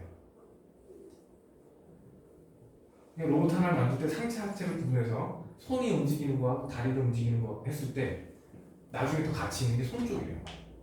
그리고 당장에 로봇이 굳이 두 다리로 걸을 필요 있어? 바퀴를 이동하면서 이거 해도 되지 않아? 손만 잘 움직이면? 내가 봐서는 너네 죽기 전에 진짜 가사 도움이 나올 것 같아. 가상현실 등이, 이 가상현실 진짜 이거 어떻게 될지 모르겠어. 가상현실 진짜 집에서 침대에 누워갖고 출근하는 상태 벌어질 수도 있어. 영화에 보면 그런 거 있잖아. 진짜 그런 게 있을 수도 있겠어. 드론 조금 발전하면 진짜 하늘을 날아다니는 개인 승용차처럼 타고 다니는 드론 나올 것 같아. 이미 드론 택시는 나왔죠. 아직 활성화되지 않았지만 드론 택시 나왔죠 이미. 환경 분야, 핵융합과 우주, 태양광 발전으로 자연 환경을 보존한다. 즉 화석 연료를 더 이상 안 쓰고 이제 대체 에너지 쪽으로 넘어갈 거라는 얘기야. 과학이 충분히 발달하면. 우주 분야. 솔직히 내가 초등학교 때는 2020년이 되면 사람이 태양계를 벗어날 줄 알았어요. 선생님 초딩 때 나온 만화 영화 2020 원더키디. 2020년 되면 태양계 밖에 나가서 외계인 만날 줄 알았어요. 아직도 달도 제대로 못 가고 있네. 근데 최근 들어 다시 달과 화성 쪽으로 갈 생각하고 있지. 그 머스크 형님이 달에다 기지 만들겠대잖아. 그래서 달이란다. 화성에 기지 만들겠다 그러잖아. 화성에 갈 사람 뽑았잖아. 근데 문제가 있어. 화성에 머스크 형님이 화성에 기지를 만든다 그랬거든? 사람이 거주할 수 있는 공간 만들겠다 그랬거든? 편도야. 돌아오는 거 없어. 가기만 하는 거야. 가서 뼈 묻어야 돼. 못 돌아와. 그런 이런 조건이라 몇 명 지원자가 없을 줄 알았거든? 수십만 명이 지원했어요. 수십만 명이 지원했어. 나 못 돌아와도 좋아. 가래. 그래서 실제로 미국에 있는 땅덩어리 일부에서 훈련을 시키고 있습니다. 계속해서. 한 번에 뭐 10몇 명씩 훈련시킨다는데 지금 벌써 뭐 수천 명이 교육받은 걸로 알고 있어요. 갈 사람들은 널렸어. 근데 가면은 곱게 못 죽을 것 같아요. 방사능 때문에. 화성 표면에는 방사능이 계속 쏟아지고 있거든. 왜냐면 화성엔 자기장이 없어. 방사능이 쏟아지고 있어서 아마 초기에는 괜찮지만 시간이 지나면 곱게 죽지를 못할 것 같아. 아직은 그 방사능에 대한 어떤 대비가 없으면은 쉽지 않을 것 같아. 교육 분야. 인공지능과 가상현실 기술을 활용해서 수업 활동에 혁신한다 이런데 요거는 교육만큼은 아무리 AI가 발달을 해도 쉽지 않을 것 같아요. 결국 공부는 누구 의지죠? 선생님의 의지냐? 공부 뭐가 제일 중요해? 학생의 의지가 제일 중요한 거야. 학생의 의지. 그러니까 아무리 AI가 발달해도 교육 분야는 쉽지는 않을 것 같아요. 내 생각. 교통. 너네들 정도가 운전면허 따는 마지막 세대가 아닐까. 내가 봐서 한 20년만 더 지나도 운전면허 필요 없을 것 같아. 넉넉 잡고 3, 40년만 더 지나잖아? 그럼 아예 운전대가 안 나올 것 같아. 운전대가 옵션일 것 같아. 지금 이미 자율주행 자동차 있어 없어? 이미 고속도로에는 크루즈 기능, 직선도로에서 크루즈 기능 그 기능이 있어요. 이렇게 버튼 하나 뚱 눌러놓고 있으면 나 이거 가만히 있어도 차가 알아서 가. 차가 알아서 가요. 그리고 이미 자율주행 택시 이런 거 나왔죠? 이미 자율주행 택시 시범 운영 중이잖아. 운전기사도 없다고. 그거 조금만 더 진행되면 어떻게 될 것 같아? 운전면허가 필요 없지 않겠어? 뭐만 할 줄 아는데 목적지를 입력하세요. 이것만 할 줄 알면 되는 거야 이제. 그것도 뭐로 할까? 이걸로 할까? 말로 할까? 말로 하겠죠? 그래서 퇴근하면서 차에 타고 집으로 가자. 그러면 알아서 차가 집으로 데려다 주겠지. 운전하라고. 내가 운전할 필요 없이. 내가 봐서 이거 길어도 50년까지는 안 갈 것 같아. 지금 과학기술 발달하는 걸로 봐서는 너희들이나 지금 초등학생 정도 있지. 걔네들이 운전면허를 따는 마지막 세대일 것 같아. 지금 아직 초등학교 가지 않은 애들은 운전면허도 안 딸 수 있을 것 같아. 요즘 운전면허는 스틱이 없어요. 선생님 면허는 스틱입니다. 요즘은 오토매틱 면허 따로따로나 그 사람들은 스틱 자동차 있지. 트럭들은 스틱인 경우가 아직 있거든. 요즘 트럭도 오토로 나와. 근데 그 오토 면허인 사람들은 이종 오토인 사람은 트럭 스틱 운전하면 안 돼요. 물론 운전 하나도 시켜도 못 하겠지만. 너네들 당연히 오토로 딸 거 아니야? 스틱이 뭔지 알아? 모르겠어요. 기어 바꾸는 거예요. 운전할 때마다 기어 열심히 바꿔야 되는 거 있잖아. 버스 기사님들은 아직 그거 하잖아. 그 점점 없어질 거라고. 근데 선생님은 딱 10년 전까지 스틱 운전했어요. 너무 심심해요. 오토로 운전하는데 너무 심심해. 왼발은 완전 놀고 있고 오른손도 별로 할 일이 별로 없어. 오른발만 깨짝깨짝깨짝 하면 되니까 너무 심심해. 그리고 선생님 차는 스틱으로 계속 고집 피우면서 운전했거든? 그래서 10년 전에 스틱을 구할 수가 없어서 오토로 했는데 편하긴 진짜 편해요. 근데 앞으로 점점 운전하기도 편해지고 왜? 점점 이게 과학기술이 발달함에 따라서 점점 편해질 거예요. 그래서 아마 지금 초등학교 학생들까지는 면허를 따겠지만 그 다음부터는 면허도 굳이 필요가 없을 것 같아요. 그냥 타서 집 이러면 될 것 같아요. 그래서 진짜 이거 운전하는 사람들 있지? 운전 좋아하는 사람들만 일부러 따서 그 운전하는 코스 따로 만들 것 같아요. 과학이 발달할수록 의료보다는 그 정비대에서 따라간다고 보시면 돼요. 의료. 불과 100년 전만 해도 천연두가 무서웠던 나라가 우리나라죠.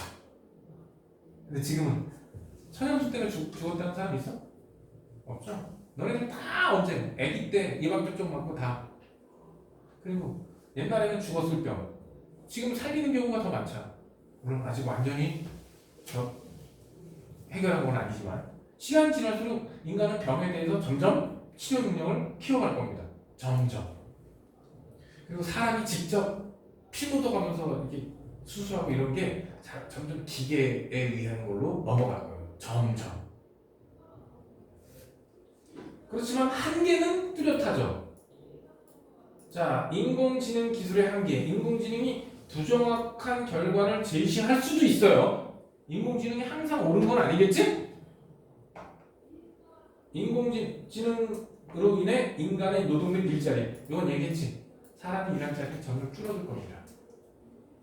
점점. 이제 속기사도 없어질 거예요. 국회나 그 저기 재판하는 데 가면 속기사들이 있죠. 하는 사람들이 있단 말이야. 타이핑하고. 그 사람도 없어질 거야. 이제는 말을 하면 자동으로 텍스트가 되는 게 거의 완벽에 가까워졌거든. 그래서 이제는 속기사들도 없어질 거야. 이런 직업도 없어질 거고 단순 조립 관련된 거 이런 거 싹 없어질 거예요. 점점점. 인터넷과 정보통신 기술의 한계. 이거는 역시 정보, 허위사실, 개인정보 허위사실, 구라치고 이러는 거, 사기 이런 거가 문제가 될 겁니다. 그리고 해킹. 그런 정보를 많이 얻어가고 정보가 돈이 되는 세상이 되어버렸죠. 정보가 돈이다. 가장 어울리는 거 비트코인. 걔는 데이터잖아. 데이터일 뿐이잖아. 아까워. 옛날에 15년쯤 전에 비트코인 나온 지 얼마 안 됐을 때 엄청 헐값이던 시절 있지. 누가 선생님들하고 뭐 누군가 알고 내가 아는 사람이지만 한 500만 원 투자하면 비트코인 몇 개 주겠다 그래서 했거든. 지금 비트코인 하나당 얼마? 거의 억이잖아. 비트코인 하나가 억 단위잖아. 500 정도 투자하면 코인 그때 거의 100개 가까이 주겠다 그랬거든. 나의 일생일대의 기회였지. 근데 비트코인 그때 그렇게 되거나 상상도 못했어. 상상. 이 비트코인 진짜 처음 나왔을 때 누가 봐도 그때 사기였거든 그게. 비트코인 하나당 몇만 원 하지도 않아요. 그래서 한 10년 전에 비트코인 확 떴죠. 10년 전. 네, 떴어요. 응? 모르겠어요. 그리고 작년에 올해 초에 트럼프가 또 한 번 딱 뛰었죠. 그래서 지금은 비트코인 하나당 1억 2천 정도? 어마어마한 거죠. 그때 100개 받아놨으면 건물 준대. 빚을 내서라도 500만 원 투자를 했었어야 되는데. 근데 원래 지나면 다 후회스럽겠지? 야 그걸 다 알고 투자했으면 세상에 가난한 사람이 있어. 그러다 보니까 앞으로는 정보가 돈이 되는 세상이 될 거예요. 물론 벌써 그렇게 됐어. 정보가 돈이 되는. 문제는 이런 거야. 과학기술의 부적응, 의존성. 한마디로 너네들을 지금 산에 갖다 버렸어. 어떻게 될 것 같아? 굶어 죽겠지. 곧 겨울 오는데 얼어 죽겠지. 근데 나는 산에 갖다 버리면 어떻게 될까? 잘 먹고 잘 살 거야. 나는. 너네 산에 갖다 버리면 짐승들 지나다니는 길 찾을 수 있겠어 없겠어? 내 눈에는 보여요. 난 치고 촌놈이라 옛날에 길 찾아갖고 덧 놓고 이럴 돈이 있어가지고 내 눈에는 짐승들 지나다니는 길 보여요. 덧 가서 토끼 많이 잡아먹었다니까. 니네들은 그거 안 되지. 그리고 지금 나이 드신 분들 중에서 키오스크 못 쓰는 분들 많아요. 은행 가서 선생님 솔직히 은행 가잖아. 그럼 그 CD 값이 있잖아. 거기서 웬만한 건 거기서 다 해결하고 와요. 웬만한 건 거기서 다 해결하고. 그리고 뭐 어쩔 수 없이 은행 직원하고 상담하는 거 있잖아. 해야 될 거. 그런 거 일부를 빼고는 웬만하면 그냥 혼자 해결하고 바로 나와요. 근데 어르신들이면 안 되잖아. 그게 바로 이거야. 부적응. 새로운 과학기술에 적응하지 못하는 거. 과학기술에 너무 의존해서 인간의 삶에 필수적인 능력이 약해지는 거. 니네 산에 갔다 보면 아무것도 못하는 거와 똑같이.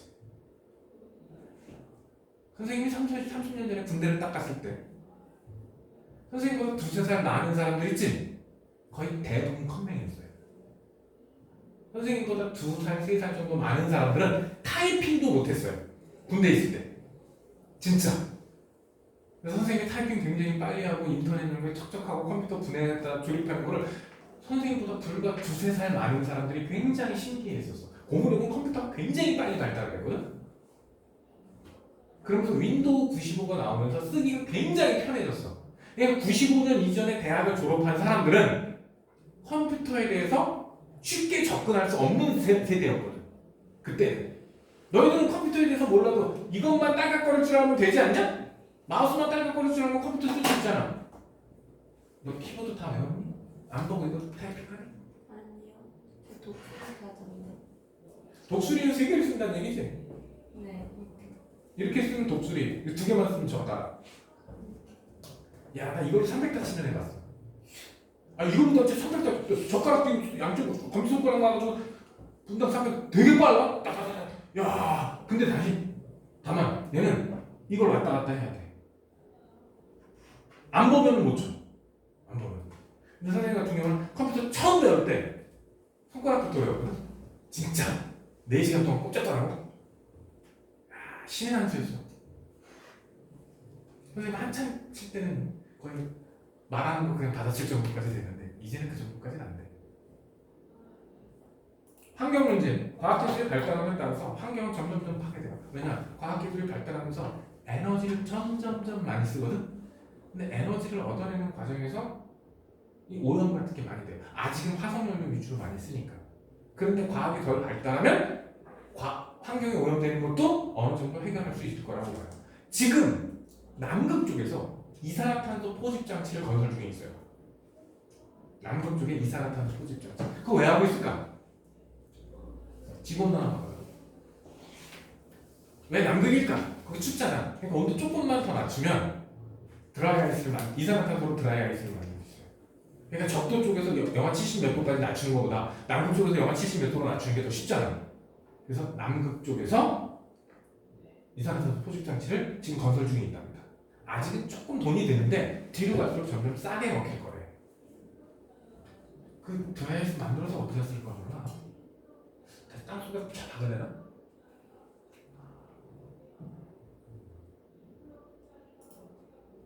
과학기술의 한계에 대한 대응.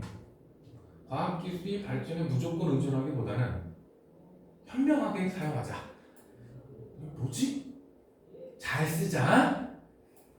가치 있는 해결책을 찾기 위해 협력하고 소통하는 태도를 기르자. 도덕책인데? 과학책 아닌데?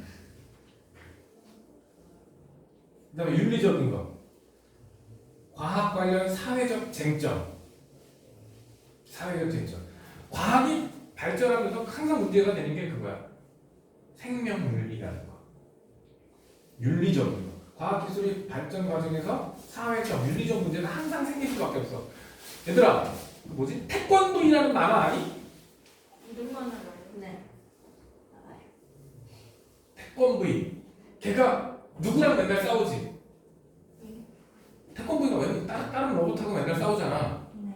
그 나쁜 로봇 만드는 박사도 있을 거 아니야. 그러면 안 된다고. 나쁜 박사가 되면 안 된다고. 태권브이는 김 박사와 남 박사가 만들었잖아. 아 이름만 알아요. 진짜. 만들었어. 태권브이는 김 박사하고 남 박사가 만들었어. 철수와 영희가 조정을 하고. 깡통 로봇가 철이고. 근데 얘가 왜 필요했어? 나쁜 놈이 로봇 만들어서 자꾸 못살게 굴었단 말이야. 근데 로봇을 만들 정도면 걔도 존나 천재과학자잖아. 아 맞아, 진짜 만화상에서 진짜 천재과학자로 나와. 근데 갑자기 그 과학기술력을 이용해서 뭐 세계를 정복해갖고 지가 황제가 되겠다 뭐 이상한 야망을 가져서 문제지. 그 로봇 만화들의 특징이야. 로봇 만화를 상대도 로봇가 나와야 될 거 아니야. 그럼 상대 쪽에도 과학자가 있어야 될 거 아니야. 그런 과학자가 되면 안 된다고. 나쁜 과학자가 되면 안 된다는 얘기야. 여기서는 과학기술이 발달해서 인간의 삶은 훨씬 풍요로워졌습니다. 불과 100년 전만 해도 지구의 인구는 20억 정도밖에 안 됐어요. 근데 지금 80억이 넘습니다. 4배, 5배가 증가했어요. 왜? 과학기술이 발달하면서 농업기술력이 발달을 했고, 의료기술이 발달했어요. 그래서 훨씬 많은 지구인이 생겨났어. 그러니까 더 많은 에너지를 쓰고. 과학기술이 발달해서 그런 거예요. 근데 문제가 됐겠지. 사회, 윤리, 경제, 환경, 뭐 근데 다양한 문제가 생겼지. 그러니까 에너지 분야. 지금 에너지 분야는 점점 이제 대체 에너지 쪽으로 넘어가는 단계거든. 근데 아직 대체 에너지로 다 해결하지는 못해요. 그래서 에너지 분야에서는 신재생 에너지를 많이 써야 된다. 원자력 발전소가 뭐 어쩌고 저쩌고. 우리나라도 크지? 방사성 폐기물, 해양 자원의 이용 이런 것도 계속 문제가 돼요. 생명윤리. 우리나라에서는 아직 안락사와 관련된 법안이 없죠. 저기 유럽 어디 가면 안락사가 가능한 나라가 있죠. 불과 30분밖에 안 걸린다는데. 그래서 요즘 여행 가서 여행 가서 안락사 하는 경우가 있어요. 되게 수면 가스로 일단 재워놓은 다음에 그 다음에 독가스 주입해서 자면서 가는 거라 그러는데 영국인가? 거기서는 새로운 화장법이 나왔던데 사람을 염기성 물질로 녹여버려. 사람 몸이 단백질이잖아. 염기성 물질에 담그면 녹아요. 녹아 없어져요. 하수구로 흘려보냈어. 그건 좀 아닌 것 같아. 근데 계속 무덤을 만들면은 지구는 무덤밖에 안 남을 거야. 우리나라도 매장은 금지돼 있죠 이제. 그래서 자기네 소유의 선산이 있지 않으면 매장이 안 되잖아. 이제 건강 분야. 사람은 과학이 발달하면 수명이 계속 늘어요. 우리나라 불과 200년 전만 해도 평균 수명 50년 정도밖에 안 됐어. 근데 지금은 70 이상 다 70 정도면은 충분히 산 것도 아니잖아요. 수명은 계속 늘어날 겁니다. 식품 첨가물. 여기 유전자 변형 농산물 GMO라 그래요. 뭐라 한다고? Genetically Modified Organism. 유전자 변형 생물이라는 뜻이야. 너희들 먹는 것 중에 상당수가 유전자 변형이에요. 네. 근데 우리나라 법에 의하면 몇 프로 이하로 들어가 있으면 GMO 표시를 안 해줘요. 내가 봐서는 어차피 먹으면 다 소화되죠. 네. 소화된 다음에 흡수되죠. 근데 소화돼서 아미노산 내지는 핵산에서 폴리뉴클레오타이드 뭐 이렇게 분해가 되잖아. 그러면 이게 거기까지 분해되면 유전자 조작인지 아닌지 똑같아지거든. 기본 단위까지 분해가 돼버리면. 그래서 GMO는 먹어도 큰 무리가 없을 것 같아. 선생님 대학교 다닐 때도 이 얘기가 있었는데 아직도 유전자 변형 생물을 먹고 이상이 생겼다라는 그런 보고는 본 적이 없어요.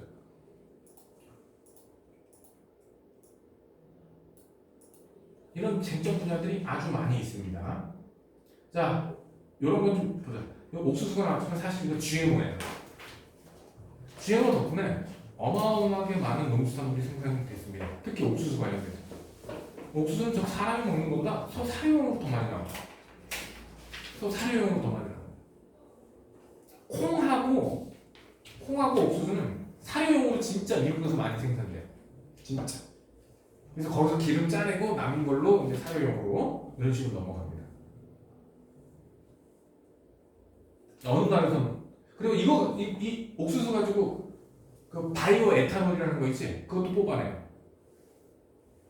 아프리카에는 뭐 굶어 죽는데 그거 갖다 꼭 에탄올을 만들어야 돼. 막 소사를 써야 돼. 뭐 이런 사람들도 있는데, 응?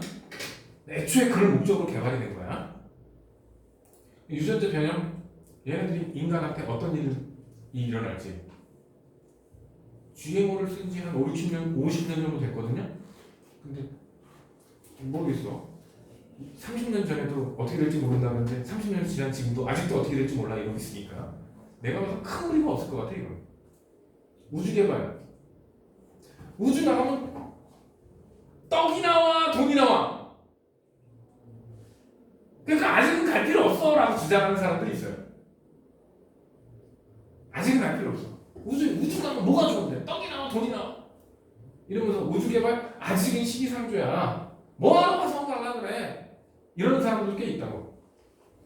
근데 그거를 위해서 과학기술을 발달시키는 게 인간한테 시간이 조금만 지나면 인간한테 다 돌아와요. 신재생 에너지는 점점 빨리빨리 해야 될 거고. 근데 문제는 신재생 에너지, 특히 태양광과 풍력 발전, 신재생 에너지 가장 대표적인 거거든. 고관련료가 없는 태양광하고. 문제는 메인 에너지를 쓸 수가 없어요. 왜냐면 날씨에 따라서 환경에 따라서 발전량이 들쑥날쑥하기 때문에 얘는 메인 에너지를 쓸 수가 없어. 그래서 우리나라는 원자력 발전소 베이직으로 깔고, 응? 거기에 신재생 에너지 덮고, 그리고 모자르거나 모자르면 화약발전. 그 화약발전도 이거 가지고 일정하게 전체 생산량을 조정을 하고 있어요. 화약발전은 그게 편해. 발전량을 확 늘렸다 확 줄였다 이런 거 있지. 이게 편해. 화약발전. 이제 점점 신재생 에너지 바꿔야 될 거예요. 과학 관련 사회적 쟁점 해결 방법. 이거 진짜 도덕이에요. 충분한 논의를 해서 합의를 한다. 그게 뭐지? 충분한 논의를 해서 최선의 합의를 한다. 당연한 얘기지. 읽으면 끝이야. 과학적 근거와 타당성 검토. 자신의 의견을 과학적 근거, 논리적, 과학적 근거와 논리적으로 설명할 줄 알아야 된다. 땡깡 부리면 안 된다. 책 한 권만 읽고 와가지고 내 말이 무조건 맞아! 이러면 안 된다. 니네가 그럴 것 같아서 걱정이야. 윤리적 태도. 쟁점에 대한 과학적 이해를 바탕으로 윤리적으로 더 얘기할 것도 없고 다양한 관점을 고려해야 된다. 개인적, 사회적, 윤리적 등 다양한 관점을 고려해야 된다. 그래서 합리적이고 사회적으로 책임감 있는 의사결정을 하도록 한다. 이게 과학적인지 책임지 도덕책임지. 과학기술이 긍정적인 방향으로 발전할 수 있도록 한다. 아까 얘기했지만 그 나쁜 로봇 만들면 안 된다고. 나쁜 과학에다 이용하면 안 된다고. 과학윤리의 중요성. 과학기술을 개발하거나 이용하는 과정에서 가져야 할 올바른 생각. 731 부대 같은 짓거리 하면 안 된다는 얘기죠. 731 부대가 뭔지 알지? 실제로 의약품 개발하겠다 혹은 뭐 이런 목적으로 무기를 개발하겠다라는 목적으로 사람을 가지고 생체 실험을 한 거잖아. 이래서 과학에서 윤리 사상이 항상 중요한 거야. 우리나라도 2000년대 초반에 황우석 박사가 그 사람의 난자 가지고 연구할 때 그래서 욕을 많이 먹는 거야. 난자를 불법적으로 획득을 했기 때문에. 그래서 문제가 됐었어. 과학자뿐 아니라 다양한 분야의 사람들과 과학 윤리를 준수하는 것에 관심을 가지고 노력합니다. 완전 도덕이죠? 이건 과학이 아니죠? 과학윤리 준수 사례, 생명과학, 생명의 가치, 동물실험. 요즘은 동물실험도 함부로 못해요. 그리고 선생님이 대학교 다니셨던 시절에 제약회사에서는 동물한테 무슨 실험을 하잖아? 신약에 대해서 실험을 하면 그 동물은 반드시 안락사를 시키게 돼 있었어요. 그때 당시에. 근데 원숭이, 오랑우탕, 솔직히 뭐 토끼까지는 모르겠어. 근데 개부터는 실험 끝났다고 안락사 시키기가 좀 어때? 그치? 그래서 동물단체는 엄청 반대를 해서 지금은 동물 실험을 하기는 하는데 안락사 시키지 않고 동물원 같은 데는 보내요. 솔직히 약에 대한 부작용이 5년 있다 나타날지 10년 있다 나타날지 알 수가 없죠. 그러다 보니까 오히려 장시간 관찰하는 용도로 동물원으로 갔든지 강아지나 이런 거는 뭐 입양도 해가고 그런 식으로 좀 바뀌었어요. 옛날처럼 단순 선생님은 봤어. 쥐 1000마리를 생매장하는 장면 봤어. 실험 끝났다고. 진짜 야 쥐도 토끼만한 쥐 1000마리를 갖다 생매장하는 거. 직접 봤어. 임상실험. 참가자 동의하지 않는 실험. 이건 완전 마루타 아니야? 참가자 동의 없이 빅데이터 같은 정보통신을 이용해서 수집된 정보에 개인의 동의 없이 마구잡이로 하면 안 되잖아. 그래서 아까 니네들이 뭐 한다 그랬어? 업데이트 할 때마다 개인 정보 동의 해야 되잖아. 개인 정보 수집에 동의하시니까 이거 해야 되잖아. 그거 안 하면 이제 가입이 안 돼. 인공지능 기술 이건 앞으로 계속 발전할 겁니다. 그래서 점점 얘가 인공지능인지 사람인지 구분하기 힘든 단계까지 갈 거예요. 진짜. 그러면 사람이 인공지능의 노예가 되지 않을까 조금 걱정이 되긴 합니다. 솔직한 얘기로. 너네 이 임상실험 실제로 합니다. 여기 여학생들 많으니까. 너네들 화장품 살 때 피부에 테스트 하고 사니 그냥 사니? 눈 떠! 화장품 살 때 그냥 사 테스트 하고 사. 원래 그게 정상이야. 그리고 웬만한 화장품이 만들어지면 판매되기 전에 이거 테스트 해야 돼요. 그래서 그 임상실험자들 뽑아요. 임상실험 테스트 지원자 뽑습니다. 이거 좀 비쌉니다. 짧게 일하고 좀 비쌉니다. 그래서 거기 들어가서 일주일 동안 먹고 놀고 뭐 이러다 나와요. 그럼 되게 짭짤하게 준답니다. 단 부작용이 이제 자기한테 걸리면 이제 지랄나요. 고생하는 거예요. 화장품 같은 거 할 때는 반드시 이거 부작용 테스트 해야 돼. 의약품은 더 하겠지? 임상 실험할 때 뭐 요즘 들어서 사람한테 테스트하는데 동의서 법적으로 동의서 받는 거 되게 많아요. 문제가 크니까. 이렇게 하면 끝났습니다. 책이 끝났어요. 더 할 거 없어. 이게 끝이야. 다음 시간에는 뭐 할 거라 그랬어 내가? 엘리뇨. 엘니뇨 라니냐? 이씨 어디 갔어? 야 엘니뇨 라니냐? 응? 엘니뇨 라니냐 여기지? 다음 시간에는 이 부분 할 거예요. 이거 한 번 더 하고 시험 대비 교재 내주도록 하겠습니다. 오케이? 조금 전에 얘기했던 8단원 부분이 시험 범위에 들어갈지 안 들어갈지 결정되는 대로 좀 빨리 좀 알려주세요. 일단 8단원은 시험 대비 교재에 안 넣고 작업을 할 테니까 응? 들어간다 그러면 바로 뒤에 추가로 묶어서 내주도록 하겠습니다. 오케이? 오늘은 여기까지 수업하도록 하겠습니다. 진짜요? 23분인데? 아, 너 3시 끝나는 거지? 네. 말을 잘못했다. 아. 나 30분에 끝난다고 착각을 했어. 가만 있어봐. 그럼 뭐 하지? 그냥 가요. 안 돼!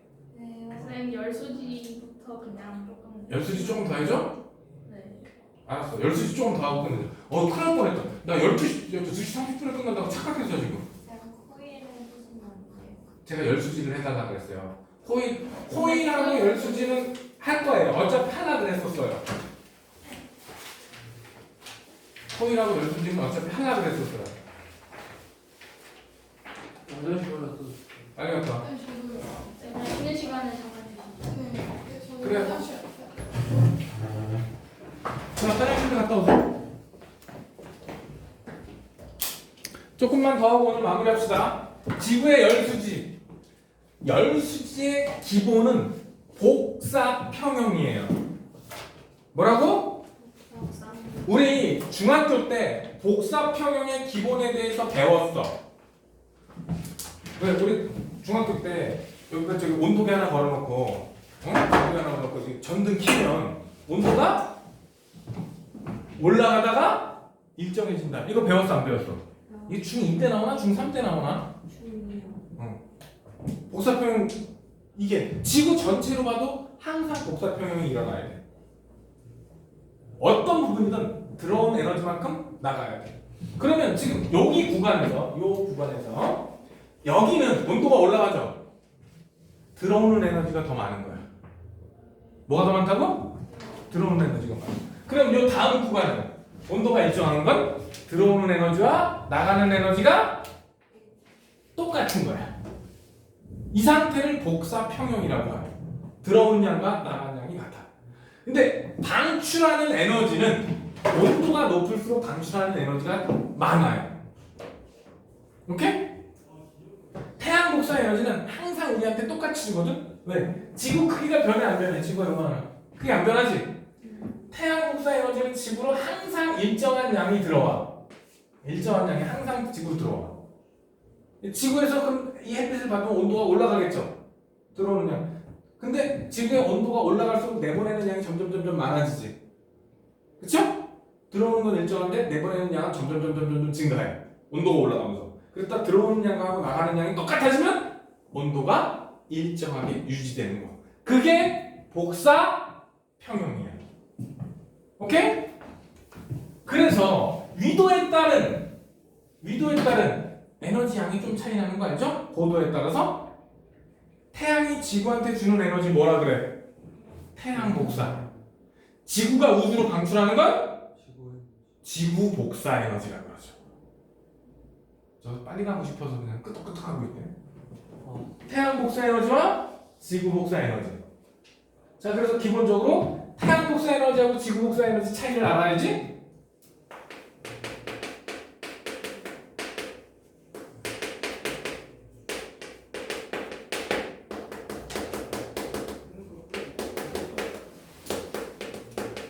태양 복사 에너지는 주로 끝날 때 오면 뭐예요? 뭐가 오라는데? 태양 태양 복사 에너지는 주로 가시광선이에요. 뭐라고? 주로 가시광선이에요. 사실 태양 복사 에너지는 방사능 영역부터 자외선, 가시광선, 적외선, 전파력을 다 있어요. 그런데 그 중에 한 60% 정도, 가장 많은 부분이 태양 복사 에너지의 가장 많은 부분이 가시광선 영역입니다. 지구 복사 에너지는 거의 다 적외선 영역이에요. 거의 다 적외선 영역이에요. 태양 복사 에너지는 태양이 지구한테 주는 거고, 지구 복사 에너지는 지구가 우주로 방출하는 에너지예요. 요 두 개가 똑같은 상황, 요 두 개가 동일한 상황이 복사 평형 상태가 되는 거야. 그래서 지구를 1년 정도를 놓고 보면 지구가 1년 동안 받아들인 에너지와 1년 동안 방출한 에너지가 어떻다? 거의 똑같아요. 그래서 지구의 연평균 기온이 크게 변하지 않고 일정하게 지속이 되는 겁니다. 지구의 연평균 기온이 일정하게 유지되는 이유. 요 두 에너지 값이 어떻다? 거의 똑같으니까. 오케이? 자, 그 다음에 나오는 얘기가 온실 효과예요. 온실 효과는 절대 나쁜 건 아니다. 절대 나쁜 게 아니야. 온실 효과가 일어나면 두 가지 이점이 있다 그랬어. 첫째, 평균 기온이 올라가요. 뭐가 올라간다?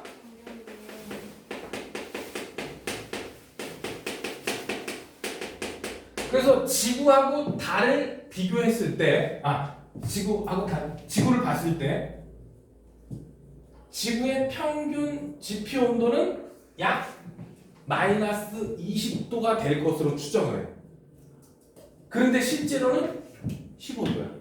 몇 도 차이 나요? 대충 한 30도 정도 차이 나죠? 대기가 있으니까 이만큼 올라가는 거야. 오케이? 대기가 있어서 평균 기온이 상승하는 거야. 둘째, 일교차가 감소해요. 대기가 없으면 햇빛 비치면 온도가 쫙 올라가요. 해가 없어지면 온도가 쫙 떨어져요. 달이 그렇게 되거든. 그래서 햇빛 비치면 달은 한 200도까지 올라가고, 해 떨어지면 영하 150도까지 떨어지고 그렇단 말이에요. 온도가 금방 올라가고 금방 떨어지고 이런다고. 근데 대기가 있으면 온도가 서서히 올라가고 서서히 떨어져요. 그래서 지구의 일교차가 작아요. 이 두 말을 합치면 이렇게 돼요. 생명체가 존재하기에 유리해집니다. 생명체가 살아가는데 훨씬 유리해집니다.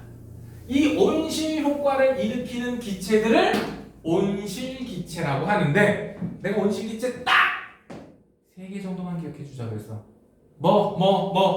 메테인, 이산화탄소. 다른 거 몰라도 수증기, 이산화탄소, 메테인 정도는 기억해 두자 그래서 3개만 똑바로 기억해 주자. 오케이? 이 중에서 능력치가 제일 큰 거는 어디 써 있어요? 안 써져 있지 않아요? 똑같은 양일 때. 똑같은 양이 똑같으면 메테인. 메테인이 제일 문제예요. 이 중에서 온실 효과를 너무 과하게 만드는 이유가, 온실 기체가 너무 많아지면 지구가 너무 뜨거워지는 현상이 일어나거든. 그게 지구. 그 중에서 제일 문제가 되는 건 이산화탄소. 왜? 능력은 메테인이 더 센데 이산화탄소 양이 훨씬 많기 때문에. 지구 온난화의 주범은 누구? 지구 온난화 주범 누구? 이산화탄소. 왜? 우리가 화석연료 엄청 써가지고 대기 중으로 뿜어내니까. 너네들 제일 어렵다고 생각하는 게 이거잖아. 열수지. 예선 첫 번째 머릿속에 넣고 있을 거. 평형. 뭘 넣고 있어라? 화살표를 봤을 때 들어오는 양과 나가는 양은 어떻다? 이게 기본이에요. 들어오는 양과 나가는 양은 같다. 여기 땅을 보면 땅으로 들어오는 화살표 찾아봐. 땅으로 들어오는 화살표. 네. 어? 일로 땅으로 들어오는 화살표가 어디가 100이야? 그리고 47. 그치? 그리고 여기 98. 지금 땅으로 들어오는 화살표가 두 개인데? 예예예. 네 개라고? 예예. 두 개잖아. 요거하고 요거밖에 더 있어? 땅으로 들어오는 거. 합치면 얼마야? 145. 145야. 그럼 나가는 양도 얼마여야 돼? 140. 그럼 땅에서 나가는 화살표 찾아봐. 요건 들어와서 땅에서 나가는 화살표. 요거 세 개 아니야? 그치? 요거 세 개가 나가잖아. 요거 세 개 합쳐봐. 145. 116에 24예요? 그럼 값이 어때? 145야. 그러면 요번에는 요 가운데 대기로 들어오는 거 골라봐. 대기로 들어오는 거. 대기로 들어오는 거니까 하나, 둘, 셋? 세 개 있지? 대기로 들어오는 거 합치면 얼마야? 156. 가만있어. 하나가 더 있는데? 여기 있다. 24. 아이씨. 이거 빼먹을 뻔했다.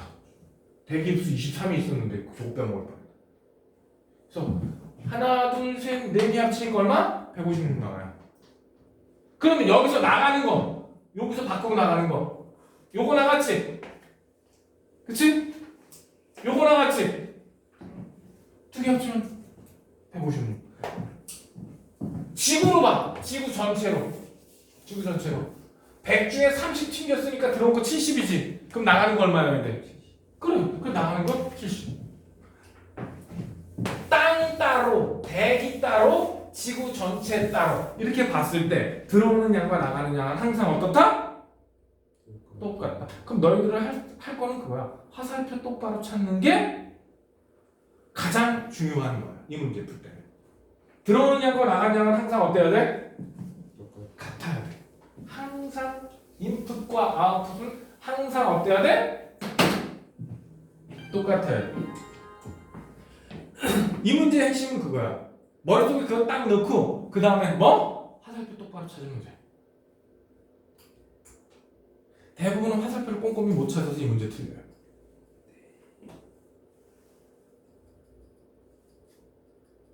지구온난화. 자, 요 그림에서 지구온난화가 진행되면 값이 커지는 놈이 있어요.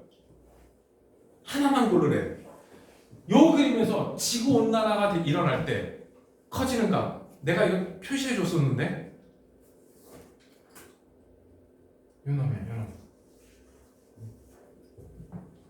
지구온난화가 지속되면 저 값이 커져요. 태양이 지구로 주는 에너지 70, 지구에서 나가는 에너지 70은 변하지 않아요. 왜요? 지구온난화가 됐을 때는 야, 태양하고 지구 거리가 변해? 지구 크기가 변해? 아니야. 그래서 태양이 지구에 주는 에너지 또 일정해요. 지구에서 나가는 에너지도 똑같아요. 변하지 않아요. 뭐만 달라지냐면 이 대기에 머물고 있는 에너지 값만 증가를 해. 그럼 그게 또 어디서 나가요? 그래서 이것저것 생각해보면 딱 요 값이 증가한다라고 정리해 볼 수 있어요. 그럼 증가하면 또 나가야지. 그러니까 그래 맞아. 그럼 어디서 나가요? 더 오래 머무르는 거야. 밤에 나가요. 그게 뭔 소리예요? 낮에는 들어오는 에너지가 더 많아. 나가는 에너지보다. 이거는 전체를 봤을 때야. 낮에는 들어오는 에너지가 더 많아. 밤에는 나가는 에너지가 더 많아. 아 밤에 나가는. 따지고 보면 그렇게 돼요. 근데 결국 지구 온난화가 되면은 요 값이 커진다. 그래서 대기에 머물고 있는 에너지 있지? 이 전체 값이 살짝 올라가요. 대기에 머물고 있는 에너지 값이 커지면 나가는 에너지는 똑같죠? 그럼 뭐가 커져? 대기에서 땅으로 돌려보는 에너지가 커지는 거예요. 그래서 지구 온난화가 지속적으로 진행되면 어느 에너지가 커지냐? 대기에서 땅으로 돌아오는 에너지. 요 에너지가 커진다. 이렇게 생각하시면 돼요. 이미 모의고사 여러 번 나왔어요.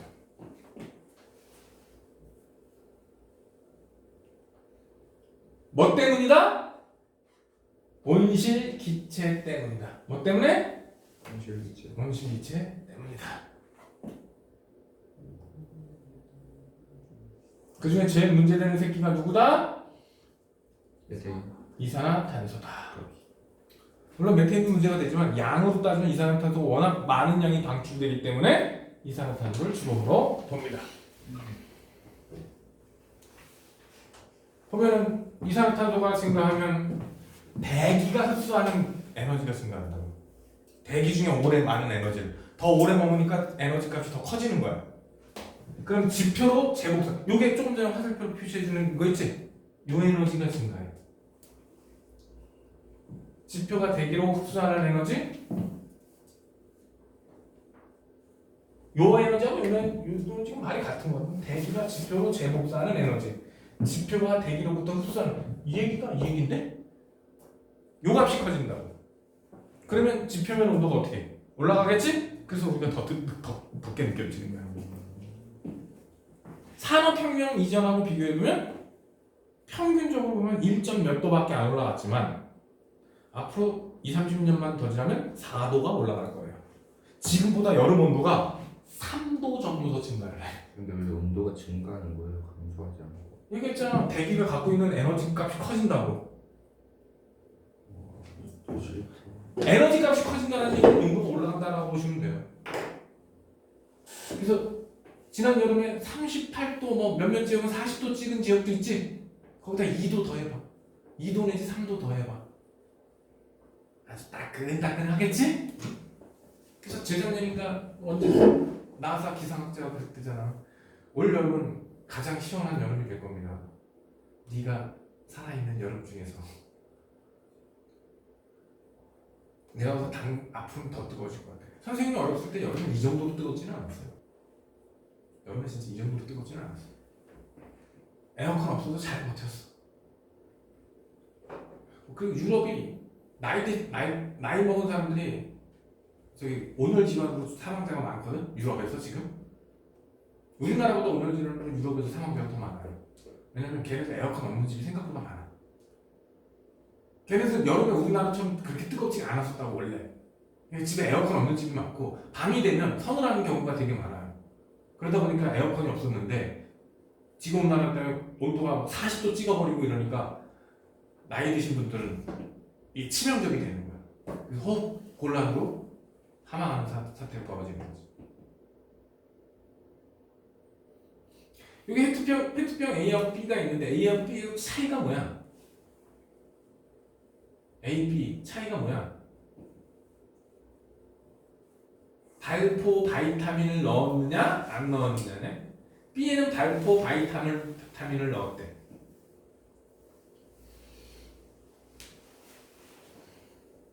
이 발포 바이타민이 물에 녹을 때 이산화탄소가 많이 있나 봐요. 탄산수소 나트륨 때문에. 그래서 막 뽀글뽀글하면서 나오는 거야. 이산화탄소가. 그럼 이 통 안에 이산화탄소가 많이 들어있겠지. 그 이산화탄소는 온실기체지. 그래서 똑같은 거리에 전구를 비췄을 때 온도가 더 높게 나타나는 거야. 뭐를 테스트하는 거야 이거? 지구 온난화를 테스트하는 실험이 되셨습니다. 이게 간단하지? 학교에서 이런 실험도 안 하고 무슨 실험을 안 하는 거야?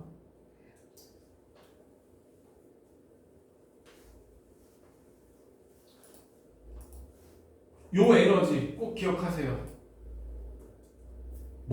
지구온난화에 관련하면 뭐가 변한다? 흡수하는 지금 어디서 어디로? 대기에서 지표로 흡수하는 에너지. 하나만 고르면 딱 저거를 골라야 돼. 지구온난화의 가장 메인이 되는 주범은 누구라고? 이산화탄소. 강도로 보면 메테인이 더 세지만 양으로 보면 이 오른쪽에 양으로 보면 이산화탄소가 훨씬 많아. 그래서 주범을 이산화탄소로 보는 겁니다. 그럼 지구온난화가 지속되면 지구 평균 기온이 올라갈 거고 가장 큰 문제가 뭐겠어? 빙하가 녹는다야.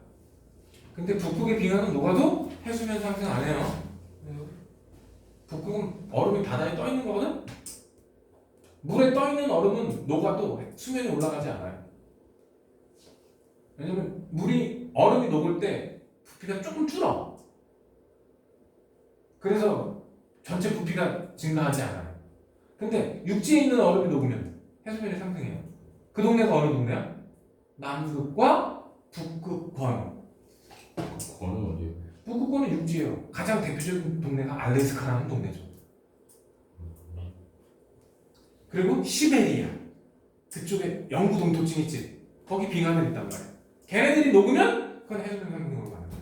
근데 북극이 녹으면 그거는 해수면 상승하고 영향이 없어요. 남극이 녹으면 남극은 대극이니까 육지에 있는 물이 되는 거야.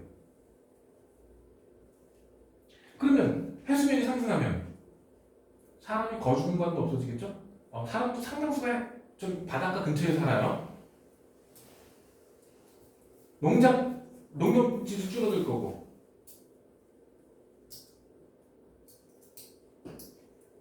그러면서 온도가 올라가니까 대기 중에 수증 기온이 늘어나고 그러니까 태풍도 더 세지고 비도 더 많이 와요. 한마디로 기상 이변이 많이 생겨요. 저기서 대규모 태풍이라고 그러는데 강력한 태풍이 더 자주 생기게 된다. 미국 봐. 허리케인 때만 한 번씩 개작살 나고 있잖아. 1년에 한두 번씩. 아직 올해는 근데 좀 잠잠했다. 원래 요 무렵 되면은 허리케인 때문에 한 번 개작살 나야 되는데 우리나라는 올해 태풍이 다 소멸돼가지고. 왔는데 근처에서 다 그냥 비만 살짝 뿌리고 가고 생각보다 비도 별로 안 뿌려주고 가고. 네. 그러고 내년하고 걱정인 거야. 올해 잠정은 내년에 어쩌려고 그러나. 사실 내년 어떨지 예상이 돼야 돼. 모르는 거야. 근데 괜히 걱정돼.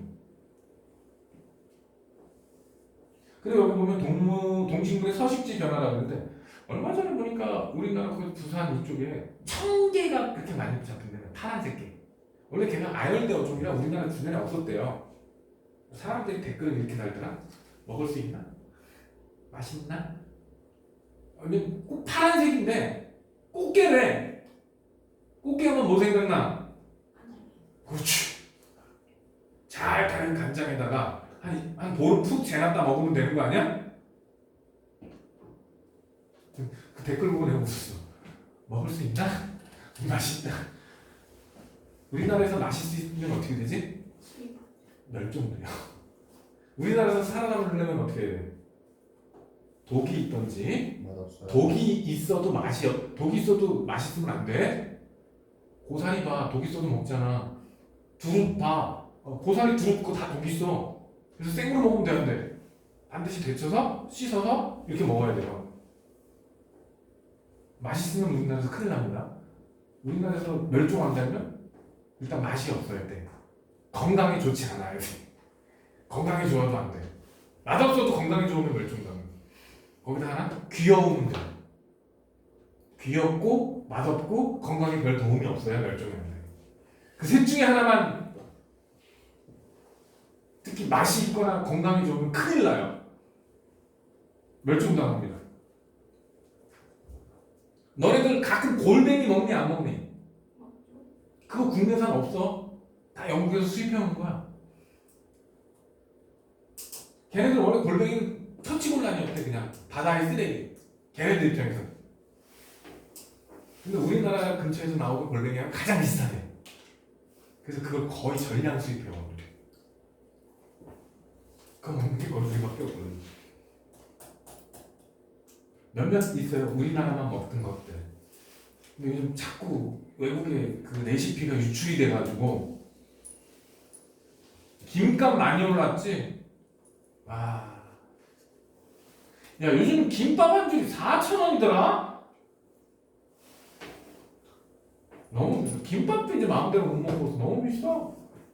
어제 김천 김밥 축제했다 그랬는데 첫날 10만 명 왔다는데 진짜 100만 줄 말아놨어야 되나 모르겠네. 너네들이 할 수 있는 건 뭘까? 지구온난화에 대비해서 재활용. 아껴 쓰고 나눠 쓰는 거밖에 없어. 너네들은 재활용 잘하고.